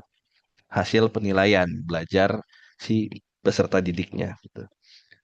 Nah, kemudian di pasal 10 ayat 2 implikasinya ini harus punya rapor pada semua mapel dan diinput di Dapodik. Kemudian nilai rapornya berasal dari gabungan rata-rata asesmen sumatif dari setiap selesai satu topik di asesmen sumatifnya gitu ya. Kemudian peserta didik mengikuti kegiatan pembelajaran baik secara tatap muka, mandiri atau tutorial. dan direkam pembelajarannya gitu. Nah, rekam pembelajaran inilah yang menjadi bukti ketika suatu saat mudah-mudahan tidak terjadi gitu hal-hal yang tidak diinginkan, misalkan kontestasi politik 5 tahun sekali gitu, yang tidak memiliki rekam didik ini yang kemudian banyak tersandung masalah gitu. Nah, terus wajib memiliki NISN sebelum diterbitkan. Nah, ini yang terjadi beberapa tahun terakhir gitu ya. Terutama kesulitan di rombongan belajar yang maaf di peserta didik yang mengalami masalah dukcapil dan seterusnya akhirnya menjadi residu gitu. Kemudian untuk penerimaan peserta didik baru ini tidak hanya terjadi di kesetaraan tapi di formal juga SMP SMA itu nerima pakai SKL sementara ijazah belum diterbitkan. Nah, dalam waktu tertentu ijazah sudah terbit, SKL-nya tidak berlaku harusnya itu. Tapi kalau yang dipakai untuk penerimaan murid baru SKL, sementara ijazahnya ternyata tidak terbit karena tidak ada NISN, residu dan seterusnya. Nah, ini yang terjadi masalah tuh banyak sudah diterima di SMP atau SMA gitu ya, atau paket B, paket C, akhirnya dikembalikan ke kelas akhir di jenjang sebelumnya gitu. Kenapa? Karena tidak punya ijazah, hanya punya SKL. Jadi kesimpulannya di Undang-Undang Sistem Pendidikan Nasional pasal 61 ayat 2 ada proses pendidikan gitu, tidak langsung ujian gitu. Ya belajar mandiri pun proses sebetulnya. Jadi kalau menurut teori John Dewey gitu ya, pendidikan itu adalah hidup itu sendiri gitu. Bukan persiapan untuk menjalani hidup, tapi pendidikan adalah hidup itu sendiri gitu. Artinya pendidikan itu berproses gitu. Kalau daftar untuk ujian, saya kira prosesnya perlu dipertanyakan seperti apa. Gitu. Dan di sini terakhir saya ingatkan Bapak Ibu, barangkali ya, ini Undang-Undang tahun 2003, ya, Undang-Undang sejak apa namanya kita tahu sistem pendidikan nasional barangkali ya. Sebelumnya adalah tahun 89 juga ada Undang-Undang sistem pendidikannya gitu. Tapi di tahun 2003 pasal 67 ayat 1 perseorangan organisasi atau penyelenggara pendidikan yang memberikan ijazah tanpa hak gitu ya itu ancamannya 1 miliar rupiah dan atau pidana hukuman kurungan paling lama 10 tahun. Ini yang memberikan, artinya yang menandatangani, tidak pada haknya gitu. Setiap orang yang membantu memberikan ijazah, nah ini terjadi ketika ijazahnya masih cetak nih. Jadi masih ada cadangan gitu ya, masih ada yang nggak kepake itu. Ini saya punya nih, silakan diterbitkan gitu. Jadi itu ancamannya 5 tahun dan atau pidana paling banyak 500 juta. Kemudian setiap orang yang menggunakan ini yang pegang ijazah tanpa hak dan persyaratan itu paling lama 5 tahun dan atau paling banyak 500 juta rupiah gitu. Jadi kalau di total berlapis gitu ya, ini jadi 2 M. Jadi kalau dijual belikan ijazah yang sifatnya cetak dulu dengan harga 2,5 juta gitu, rugi sih menurut saya gitu. Harusnya 5 M. Kalau dijual dendanya 2 M masih ada sisa 3 M gitu. Eh, lagi intermezzo saja Bapak Ibu. Kemudian terakhir nih standar teknis pelayanan minimal di pendidikan kesetaraan. Saya kira saya agak kurang sependapat sih sebetulnya, tapi inilah sudah terjadi, permennya sudah terbit gitu ya. Kualitas pendidik itu harus linear S1 sesuai dengan rumput ilmu atau bidang ilmu yang diampu gitu. Nah, harapannya mampu menyesuaikan dengan kualifikasi tersebut tutor-tutor kita gitu. Tapi sayangnya profesional tutor tidak dibarengi dengan apa ya penghasilan atau kesejahteraan yang saya kira profesional itu ada tiga ciri itu. Dia punya keahlian yang spesifik di bidangnya, dia bertanggung jawab terhadap pekerjaannya, dan dia diberikan penghasilan yang layak gitu. Nah ini jangankan tutor, saya kira guru pun yang masih honorer masih belum terpenuhi ke sana gitu. Karena ini bicaranya kualitas, harapan idealnya seperti ini gitu. Dan ini perlu kesepahaman bersama seluruh pihak bagaimana kita sama-sama mau meningkatkan kualitas pendidikan kita melalui kualitas pendidiknya dengan mekanisme pembiayaan yang saya kira perlu diatur karena di Undang-Undang Dasar bahkan ya 20% APBN plus 20% APBD gitu. Yang mestinya itu menjadi alokasi anggaran di pendidikan. Tapi tidak hanya dari situ, di PP 17 itu bahkan ada 4 pembiayaan gitu ya. Yang pertama dari APBN, yang kedua dari APBD, yang ketiga dari private sector ya, CSR biasanya itu. Yang keempat adalah kewajiban peserta didik untuk membantu gitu. Artinya membantu dengan catatan tidak memberatkan. Artinya kalau dipaksa ada iuran SPP sampai konsekuensinya belum lunas SPP, ijazah ditahan itu ya. Nah, itu perlu dikoordinasikan gitu. Jangan sampai ijazah seseorang ditahan dengan alasan tersebut gitu. Karena di peraturannya ijazah itu tidak boleh ditahan. Kemudian di sini yang menegaskan satuan pendidikan non formal ya, itu dikepalai bukan diketuai. Dan ini saya setuju kalau yang ini, Kepala Satuan Pendidikan yang menyelenggarakan kesetaraan itu harus S1 atau D4 minimal gitu. Kenapa? Karena menurut saya agak menggelitik ketika yang menandatangani ijazah SMA sederajat pakai C gitu ya. Yang menandatangani juga lulusan SMA gitu atau bahkan belum lulus SMA gitu. Jadi ini wajib menurut saya untuk kepalanya. Nah, untuk pendidik dan tenaga kependidikan, filosofi pendidikan masyarakat gitu ya, dari dan oleh untuk masyarakat, itulah yang sebetulnya bisa melandasi masyarakat bisa menjadi sumber belajar. Em, untuk bagian terakhir, penutupan satuan pendidikan non formal, ini banyak daerah yang bertanya bagaimana cara menutupnya gitu, mekanismenya seperti apa. Nah, penutupan satuan PNF gitu ya, itu ketika tidak lagi memenuhi syarat pendirian satuan. Nah, syaratnya kan tadi ada 2 ya, administrasi dan teknis. Artinya apa? Kalau sudah tidak memenuhi 8 standar gitu ya, maka secara mekanisme bisa saja ditutup gitu, karena itu sudah tidak memenuhi persyaratan itu gitu. Bahkan sampai saat ini masih banyak satuan PNF kita yang tidak terakreditasi gitu.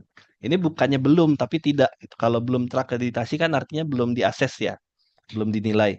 Tapi kalau tidak terakreditasi, dia sudah dinilai dan dinilai tidak layak gitu. Tapi masih beroperasi gitu. Nah, itu yang harusnya menjadi catatan untuk diapakan, untuk di-merger gitu.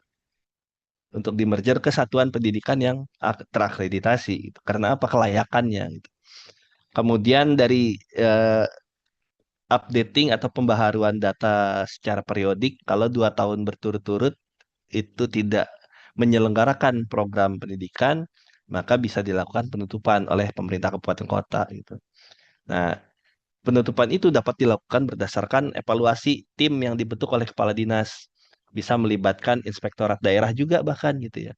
Kenapa nanti hasil rekomendasi temuan-temuan itulah yang menjadi dasar ditutup satuan PNF dengan diikuti pemindahan peserta didik kalau memang masih ada gitu, penyerahan dokumen dan penyerahan aset.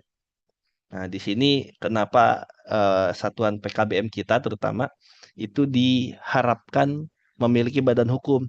Karena kalau untuk mau mendapatkan bantuan sarana prasarana, revitalisasi, digitalisasi seperti kemarin itu ya, PKBM kita ada 11.000, tapi yang ek-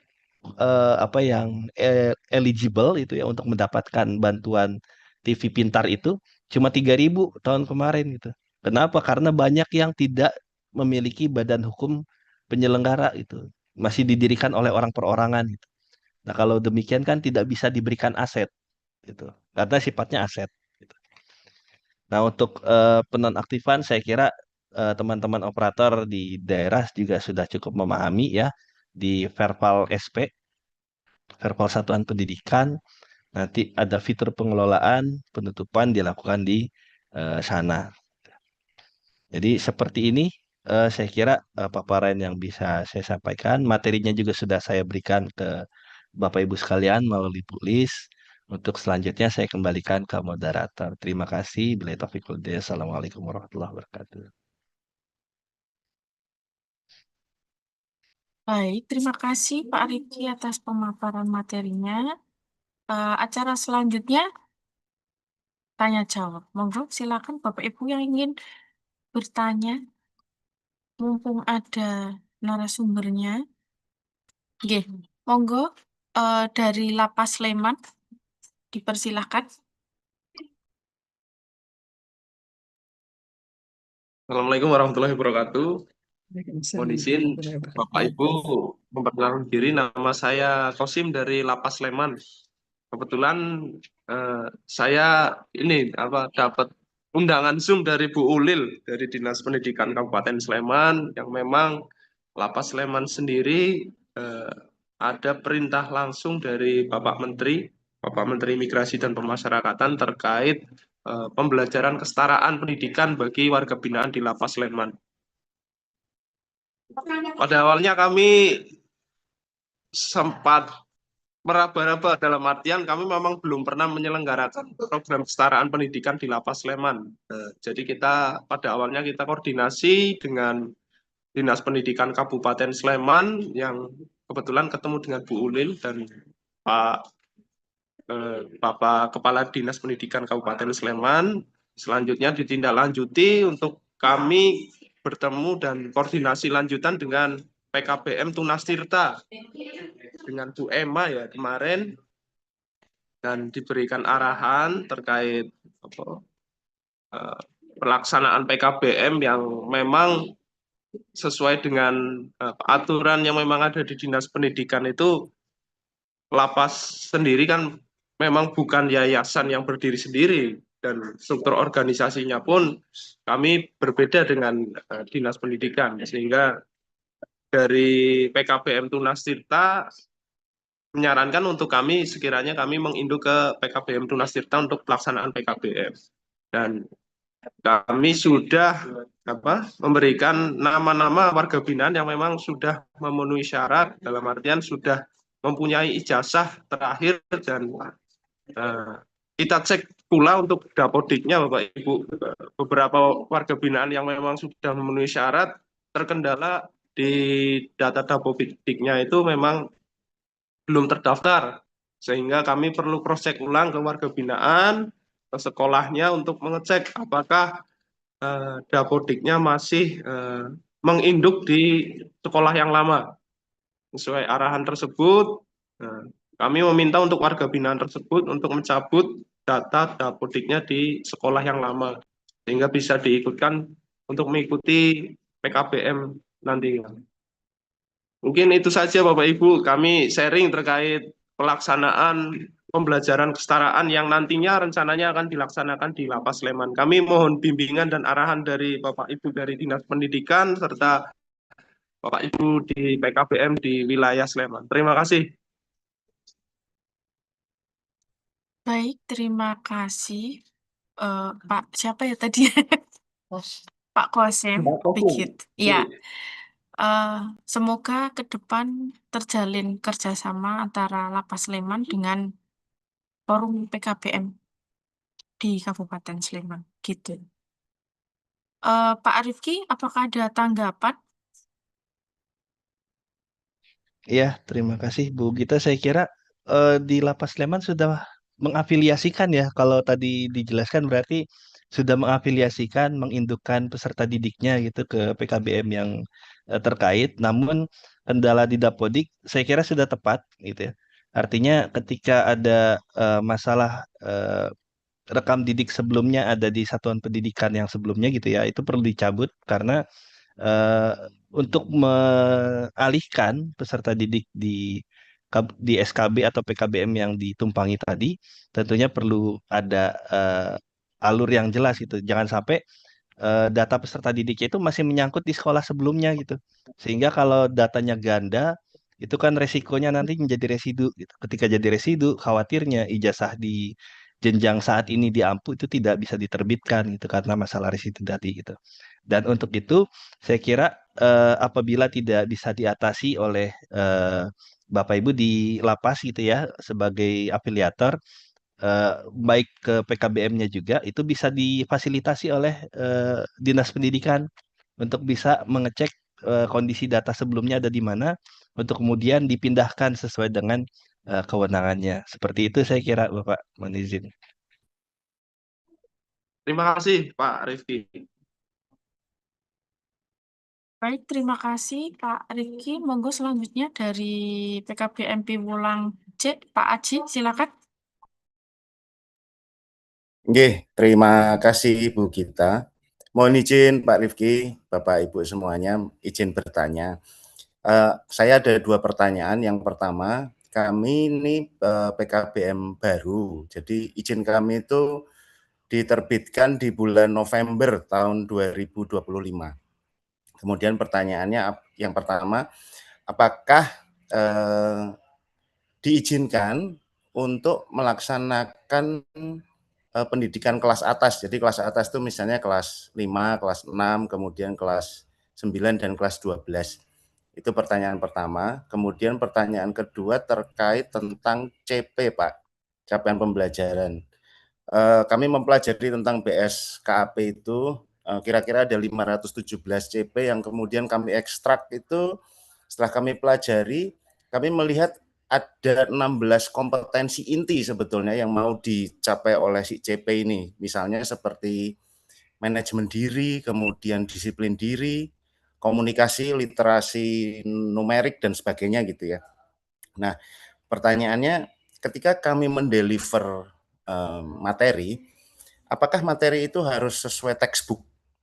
Atau kemudian misalnya kita bisa membuat kreatif begitu dengan intinya mengacu kepada CP, tapi cara delivery-nya beda. Misalnya anak saya sendiri sekarang kelas 12 gitu ya, yang barep itu.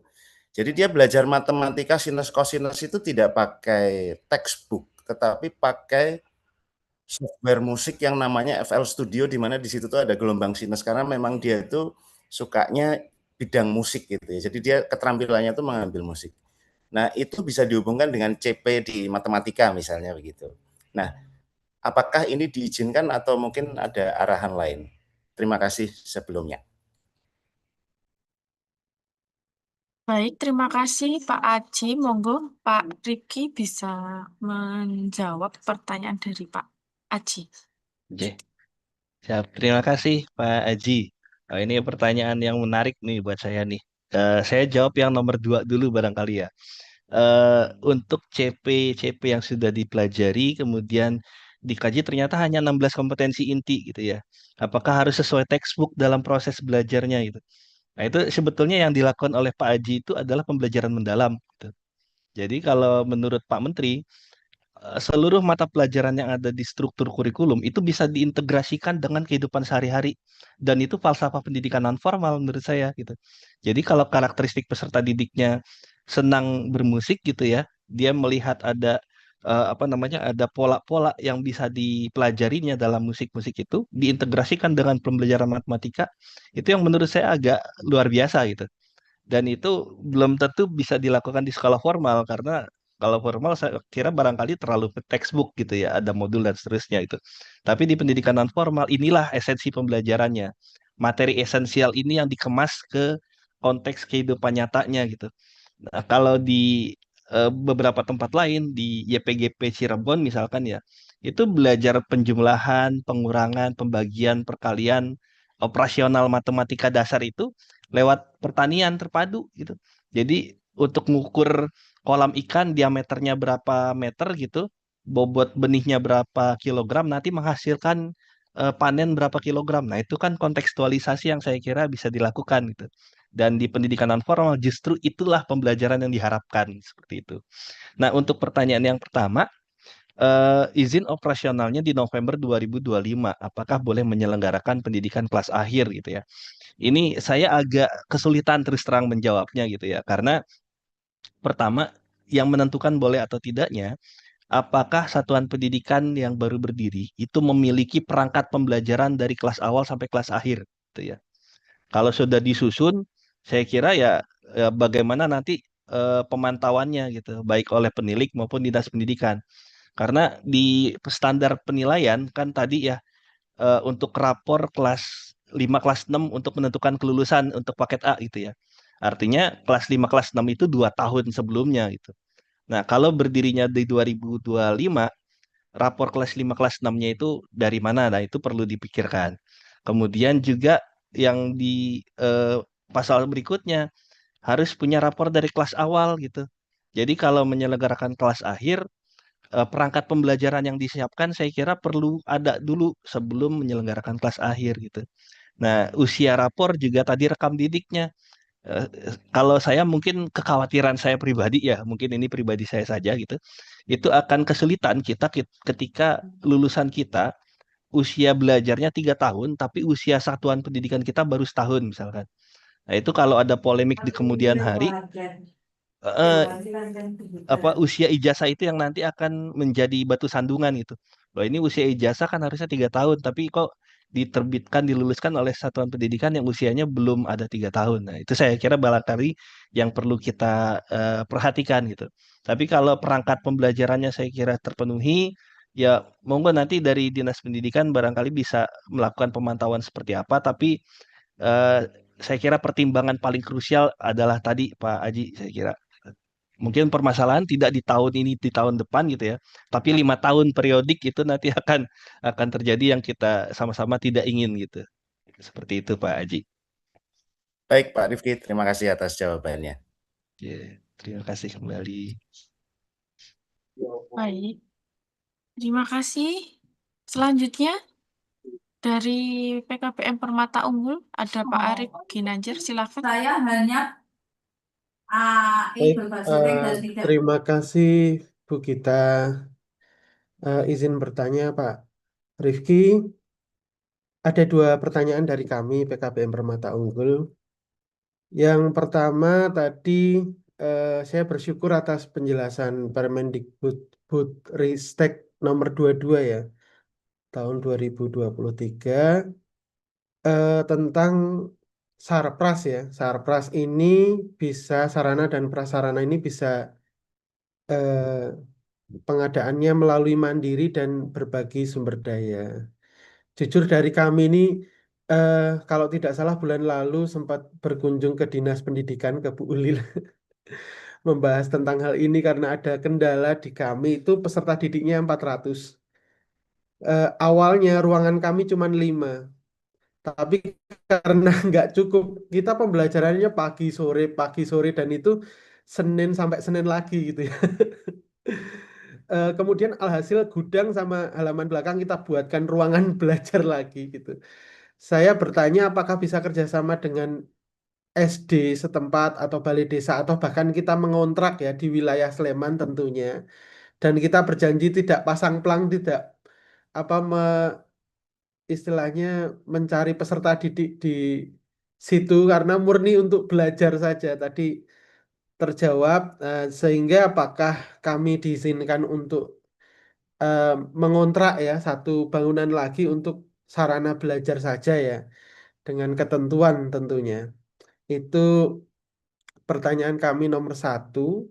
Kalau misalnya diizinkan itu eh, masuknya di Dapodik, kemudian yang kedua pertanyaannya itu Bu Ulil kemarin tanya ke admin Dapodik eh, Kabupaten Sleman, ini masuknya gimana, alamatnya beda gitu. Itu terkait teknis juga susah juga. Itu yang pertama. Yang kedua, saya ingin tanya tentang eh, buku nih Pak. Buku panduan pembelajaran dan asesmen tahun edisi tahun 2023 hingga 2025. Karena di situ disebutkan terkait dengan blended learning, Pak. Jadi tatap muka itu ada 2, yaitu tatap muka secara full dia offline ya. Yang kedua secara blended, ada yang tatap muka di lokasi dan ada juga yang online. Sejak tahun 2023, kami PKBM Permata Unggul sudah memiliki learning management system, Pak, di website kami. Sehingga alhamdulillahnya efeknya ternyata tanpa kita promosi, karena dulu ada 300-an peserta didik, kita akses website terus. Jadi website kita tuh kalau cari PKBM Jogja nomor 1 tuh di atas tuh. Nggak pernah promosi tapi ada terus yang daftar. Alhamdulillahnya begitu.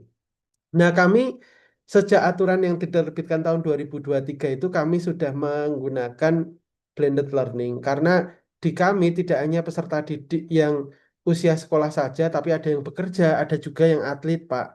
Sehingga tidak memungkinkan jadwal 1 minggu itu 4 kali, 4 harinya itu terus ke PKBM. Saat dia berkendala, dia bisa gabung melalui website kami itu. Dan pembelajaran mandiri pun di situ sudah kita sediakan untuk penugasannya sehingga bisa upload dan tertracking dalam satu learning management system itu. Ini selalu pro kontra, Pak. Pernah kami tanyakan di sesi bersama pendidikan menengah ya, tingkat SMP itu dari Kementerian Pusat juga. Kami tanyakan diperbolehkan di hadapan teman-teman, mungkin ada juga yang hadir di sini. Eh, Di pertemuan lain lagi diperdebatkan lagi, dilarang. Tapi kalau diperbolehkan seperti apa? Karena kami justru di lapangan dilematis, karena ini sangat membantu pembelajaran kontekstual di satuan pendidikan kami. Begitu, Pak Rifki. Mungkin 2 pertanyaan itu saja. Terima kasih atas kesempatannya.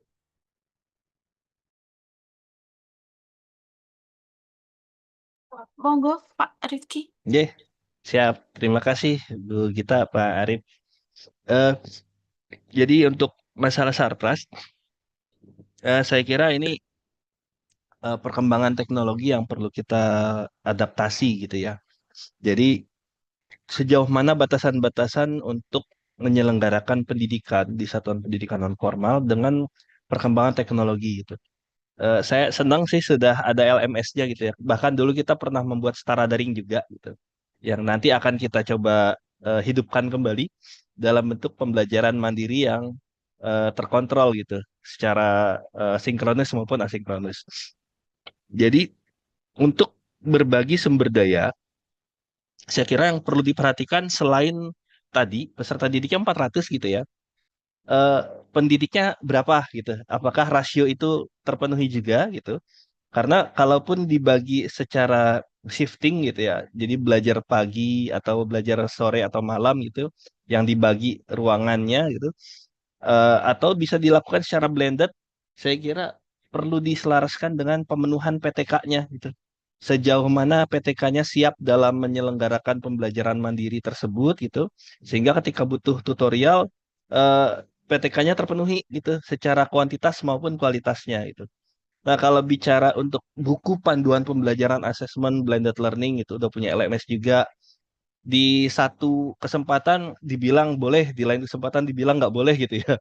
Saya kira ini pemahaman yang perlu diselaraskan gitu. Kenapa? Karena PJJ saja sebagai konsep pendidikan jarak jauh gitu. Di pendidikan non formal itu sudah diakomodir dengan belajar mandiri ini gitu. Tapi jauhnya seberapa jauh gitu. Kalau tadi lintas daerah, maka yang meningkat IPM-nya adalah daerah lain gitu. Nah, itu konsekuensi dari PJJ. Nah, kalau mandiri, konsekuensinya adalah penilaiannya. Seberapa jauh capaian pembelajaran itu bisa terukur gitu. Nah, tentunya delivery delivery pembelajaran yang dilakukan oleh pendidiknya maupun dengan model-model pembelajaran mandirinya, itu kesulitan yang akan dialami adalah evaluasinya gitu. Kecuali kalau kita menggeser paradigma pendidikan kesetaraan, kalau saat ini kan dari proses based accountability-nya ya, akuntabilitas by proses gitu. Kita kembalikan seperti dulu, akuntabilitasnya by output atau by mastery gitu. Jadi kalau mau menguji capaian pembelajaran itu lewat tes gitu. Dan ini sebenarnya yang tadi saya analogikan dengan syarat kecakapan umum di kepramukaan gitu. Nah, jadi jawabannya, bisakah mengontrak untuk untuk sarana pembelajaran? Saya kira sangat bisa gitu. Itu berbagi sumber daya, konsepnya seperti itu. Di SD bisa nggak dipinjam pakaikan? Itu sangat-sangat bisa gitu.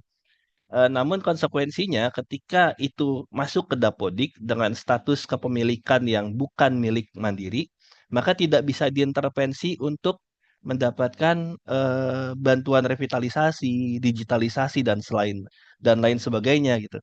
Karena kalau kita mau mengintervensi bantuan-bantuan itu, status kepemilikannya harus mandiri gitu, termasuk ruang belajarnya milik sendiri dan punya parameter-parameter tertentu gitu sehingga bisa diintervensi gitu.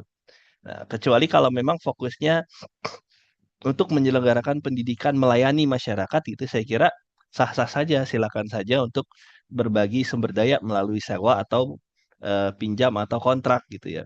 Yang utamanya ruang administrasinya harus punya sendiri gitu. Harus milik gitu. Kenapa? Karena nanti menerbitkan ijazah itu ada alamat yang perlu ditelusuri itu.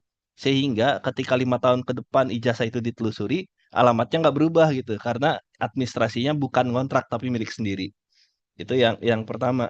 Nah, kalau blended learning, saya kira ini yang perlu diselaraskan juga pemahamannya.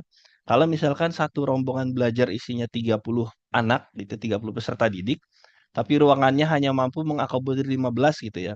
Maka bisa diberikan pembelajaran yang tatap mukanya hybrid, sebagian di lokasi, sebagian bisa dilakukan secara daring gitu. Nah, tapi lagi-lagi konsekuensi dari perkembangan teknologi yang digunakan dalam proses pembelajaran ini menyerahkan kendali sepenuhnya di peserta didik. Nah, ini teori belajar orang dewasa nih, andragogi. Kalau orang dewasa, dia yang mengatur pembelajarannya, dia yang mengatur kemajuan perkembangan pembelajarannya, dia juga yang bertanggung jawab terhadap capaian belajarnya. Nah, itu nanti penyerahan atau delivery pembelajarannya bukan lagi dari tutor ke peserta didik, tapi sejauh mana peserta didik kita memahami bahwa ini adalah kebijakan pembelajaran yang menjadi tanggung jawab mereka gitu. Nah, padahal kan itu kan pendidikan non formal ya, andragogi ya, bahkan heutagogi gitu sebetulnya dalam falsafah pembelajarannya itu. Saya kira silakan saja selama tadi terpenuhi, bisakah kita mengevaluasi pembelajarannya, capaian hasil belajarnya gitu. Terutama dengan kondisi yang peserta didiknya cukup banyak, namun keterbatasannya ada di ruangan gitu. Dan terutama harus diperhatikan juga ketersediaan rasio antara pendidik dan peserta didiknya. Saya kira itu Pak Arif. Terima kasih Pak Rifki. Untuk tutor kita ada 47 Pak Rifki. Terima kasih. Wah, sudah sangat rasional itu kalau saya bilang. 1:10 berarti Pak Arif ya. Iya. Itu sangat-sangat cukup saya kira. Baik, terima kasih. Selanjutnya ada SKB Sleman. Silakan Bu Susi. Nggih. Terima kasih. Terdengar Mbak Preti nggih? Terdengar, Bu. Nggih. Ini Mbak Bismillah. Gita. Oh, Mbak Gita. Iya. Nggih, bismillah. Assalamualaikum warahmatullahi wabarakatuh. Pak Rifki, mohon penjelasannya. Ada 2 pertanyaan yang akan kami sampaikan. Yang pertama adalah sering di tempat kami itu ada peserta didik yang usianya sudah melebihi maksudnya sudah Usia sekolah di gitu. luar, iya usia sekolah ya, misalnya usia 10 gitu, 10 atau 15, dan yang bersangkutan belum pernah menempuh SD sama sekali. Nah, itu apakah langkah kami mulai menerima dari kelas 1 ataukah ada dulu pernah ikut Bintek yang menyatakan bahwa dengan beberapa tes disesuaikan dengan kemampuannya dia berada di kelas 2 misalnya. Apakah ada aturan yang membolehkan kami melakukan hal tersebut atau memang kami harus memulai dari kelas 1 yang berarti otomatis waktu tempuhnya dia akan semakin lama ya. SD-nya 6 tahun, SMP-nya 3 tahun dan selanjutnya. Itu yang pertama. Terus kemudian yang kedua, misalnya ada perpindahan dari murid yang dia di sekolahnya di SMK, sementara dari kami itu kan untuk paket C-nya kami IPS. Apakah diperbolehkan kami menerima peserta didik yang pindahan dari kelas 2 dari SMK, terus kemudian kami persyaratkan peserta didik itu untuk mengikuti asesmen di mapel-mapel yang belum ada di rapot peserta didik tersebut. Kalau memang ada diperbolehkan, mohon kami diberikan pegangan berupa peraturan yang supaya lebih merasa safe karena legalnya ada. Begitu Pak Rifki, mohon penjelasannya. Kurang lebihnya mohon maaf. Assalamualaikum warahmatullahi wabarakatuh. Waalaikumsalam warahmatullahi wabarakatuh. Izin saya jawab, Bu Gita. Terima kasih Bu Susilawati pertanyaannya. Untuk pertanyaan yang pertama, saya kira justru kami mohon doa dari Bapak Ibu sekalian ya.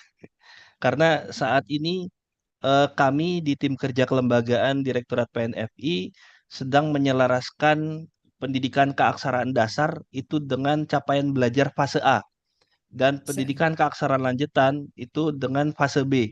Artinya setelah menempuh eh, 144 JP keaksaraan dasar dan dilanjutkan 86 JP keaksaraan lanjutan yang bisa ditempuh dalam satu semester masing-masing tingkatan itu capaian belajar fase A dan fase B-nya sudah terpenuhi. Artinya tinggal melanjutkan ke fase C, yaitu kelas C. 5. Selina. Tapi ini kondisinya masih dalam proses, dalam bentuk mekanisme skema RPL, rekognisi pembelajaran lampau. Jadi yang sudah di luar usia SD, misalkan ya 15 tahun dia belum ikut SD, nanti bisa diikutkan program pendidikan keaksaraan atau diuji kelayakannya, capaian pembelajaran di fase A, fase B-nya itu sudah terpenuhi atau belum dengan mekanisme RPL itu gitu. Kalau sudah, maka itu yang menjadi dasar nanti ditempatkan di kelas 5. Dan SK penempatan dari Dinas Pendidikan lah yang menjadi dasar diterbitkan laporan hasil belajar dari kelas 1 sampai kelas 4-nya. Artinya nanti kelas 1 sampai kelas 4, dua fase pembelajaran itu CP-CP-nya sudah tertuang dalam satu surat keputusan rekognisi pembelajaran lampau gitu. Tapi ini prosesnya sedang kita upayakan. Mudah-mudahan tahun ini sudah naik peraturan menteri, tapi untuk panduannya sendiri, juknisnya sendiri itu sebetulnya sudah beredar, tapi sebetulnya masih belum bisa digunakan. Jadi mohon doa Bapak Ibu sekalian supaya panduan itu bisa diterbitkan dalam peraturan menteri di tahun ini. Gitu. Kalau memang syukur-syukur bisa tahun ini, kalau ada saya kira antrian di Biro Hukum, mudah-mudahan tahun depan sudah bisa digunakan juknisnya gitu. Kemudian yang kedua, pindahan murid SMK ke paket C, saya kira yang sudah dilakukan Bu Susilawati di SKB sudah benar gitu ya. Melakukan konversi dari mata pelajaran SMK-nya dan matrikulasi penilaian dari hasil belajar di SMK-nya. Nah, bagaimana dengan mata pelajaran yang sudah pernah diselenggarakan gitu ya di SMK, tapi di paket C malah tidak ada gitu. Nah, mata pelajaran yang sifatnya irisan itu perlu dimatrikulasi sejauh mana capaian belajar di mata pelajaran yang tidak ada di paket CIPS gitu. Nah, itu bisa melalui tes kelayakan maupun tadi matrikulasi nilai gitu ya. Nah, ini yang juga berlaku bagi peserta didik dari Ponpes sebetulnya. Pertanyaannya kan sebetulnya apakah struktur kurikulum SMK Ponpes itu sama dengan paket C? Tentunya kan tidak gitu ya. Terus pengakuan hasil belajar yang mana saja yang bisa diberikan. Nah, itu tentunya kan segmented ya. Tidak semua mata pelajaran, tapi mata pelajaran tertentu yang bisa dikonversi atau dimatrikulasi gitu. Saya kira yang sudah dilakukan Bu Susilawati sudah tepat seperti itu di SKB, melakukan konversi nilai atau matrikulasi dari pembelajaran yang belum diterapkan di SMK di paket CIPS-nya. Malah kalau diperlukan ya dilakukan asesmen evaluasi gitu hasil belajar di paket di SMK-nya dievaluasi dengan mata pelajaran yang relevan di paket C gitu. Karena patokannya tadi sudah disampaikan juga oleh Pak Arief Ginanjar saya kira di PKBM Permata Unggul. Basisnya maaf oleh Pak Aji PKBM Pilong Becik. Basisnya ini kan CP yang eh, per, dipadatkan menjadi 16 kompetensi inti gitu. Jadi kalau kita boleh melihat sebetulnya SKL-nya udah terpenuhi atau belum sih, sebetulnya itu aja gitu. Kalau sudah, maka itu menjadi dasar dari ditempatkan dia sebagai murid pindahan ke paket CIPS gitu. Saya kira begitu Bu Susilawati. Terima kasih banyak ilmunya, informasinya Pak Ar. Terima kasih kembali. Baik, terima kasih. Selanjutnya PKBM Madinah. Silakan Pak Satrio. Ya, terima kasih Mbak Gita. Pak Rifki, izin bertanya ya Pak. Monggo Pak. Baik. Ini apakah warga negara asing itu diperbolehkan mengikuti pendidikan di SPNF berdasarkan regulasi yang ada di Indonesia? Itu saja Pak. Iya, Oh, hanya itu saja nih. iya mungkin dulu aja. Ah, siap. Baik Bapak. Eh, untuk warga negara asing memperoleh layanan pendidikan di Indonesia itu harus melalui mekanisme pengajuan, Pak. Jadi warga negara asing itu tentunya punya kartu izin atau kartu identitas sementara KITAS ya. Nah, dari KITAS itu kemudian diajukan penyalurannya melalui kanal e-layanan, Bapak. Nah, izin saya berbagi layar di sini bisa di googling saja e-layanan penyaluran siswa WNA. Nah, ini ada portalnya e-layanan Kemendikdasmen yang di sini nanti eh bisa dicek prosedur untuk WNA. Jadi di sini nanti ada persyaratan apa saja, mulai dari paspor, surat keterangan, struktur kurikulum sekolah asalnya, gitu, ijazah sebelumnya dan seterusnya. Nah ini nanti bisa ditelusuri di laman ini portal e-layanan gitu, untuk yang WNA. Saya kira nanti dari sini nanti bisa menjadi dasar ya. Nanti biasanya diberikan surat keterangan dari dirjen atau dari tim penilai, yang mana surat keterangan itu menjadi dasar yang bersangkutan dimasukkan ke dalam Dapodik dan nantinya bisa memperoleh NISN dari mekanisme ini gitu. Jadi nanti Pak Satrio bisa mengunjungi laman e-layanan gitu ya untuk mempelajari prosedur dan mekanisme untuk pengajuan izin belajar warga negara asing tersebut gitu. Saya kira demikian Pak Satrio. Oke, terima kasih Pak Rifki. Siap, terima kasih kembali. Baik, terima kasih. Kemarin juga dari Madinah itu sudah bertanya ke dinas begitu. Bagaimana kalau WNA ini bersekolah di Madinah begitu. Ya, saya belum bisa menjawab dan dengan adanya Zoom kali ini sangat membantu sekali. Alhamdulillah. Alhamdulillah, betul Mbak Gita. Iya. Selanjutnya, apakah ada yang ingin bertanya? Masih ada yang ingin bertanya?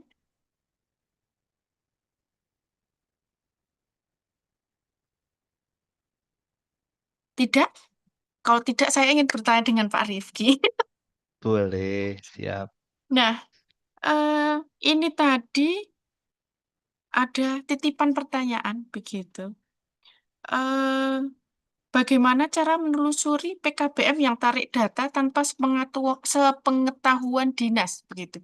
Karena dari pengalaman kita di dinas itu banyak lembaga baru yang ujuk-ujuk nih, gitu kan? Punya kelas tengah, punya kelas akhir begitu. Dan kita nggak tahu kapan nariknya, tahu-tahu rombel itu isi gitu. Kemudian Oke. yang kedua, apakah ada batasan bulan untuk mutasi siswa di semester ganjil? Begitu.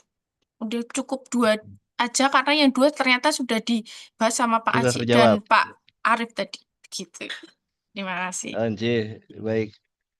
Kalau untuk teknis saya kira perlu pendalaman dari teman-teman pengampu Dapodik ya barangkali bagaimana teknisnya. Tapi untuk tarik data yang dilakukan secara paksa oleh satuan pendidikan itu sebetulnya ada warning di Dapodik yang saya ketahui ya. Ada warning di Dapodik ketika data yang bersangkutan satuan peserta didiknya itu belum dikeluarkan oleh satuan pendidikan asal.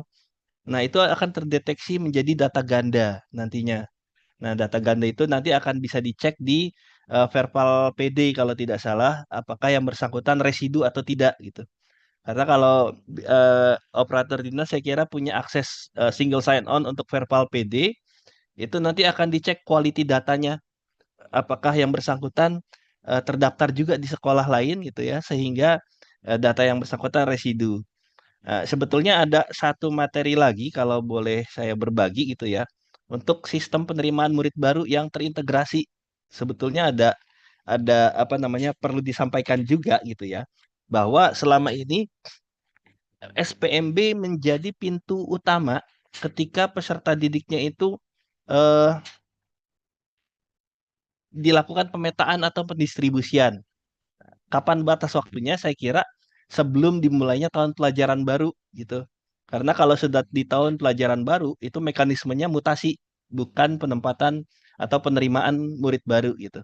Nah, di sini secara regulasi saya kira untuk sistem penerimaan murid baru di tiap-tiap kabupaten kota bisa menurunkan Permendikdasmen nomor 3 tahun 2025 tentang SPMB untuk punya juknis sendiri. Jadi SPMB terpadu antara PAUD, SD, SMP, dan paket A, paket B, paket C gitu. Nah, ini contoh di kabupaten tetangga ya, di Kabupaten Magelang. Ini sudah beberapa tahun menyelenggarakan SPMB terpadu, satu pintu. Jadi SD, SMP, PAUD, dan kesetaraan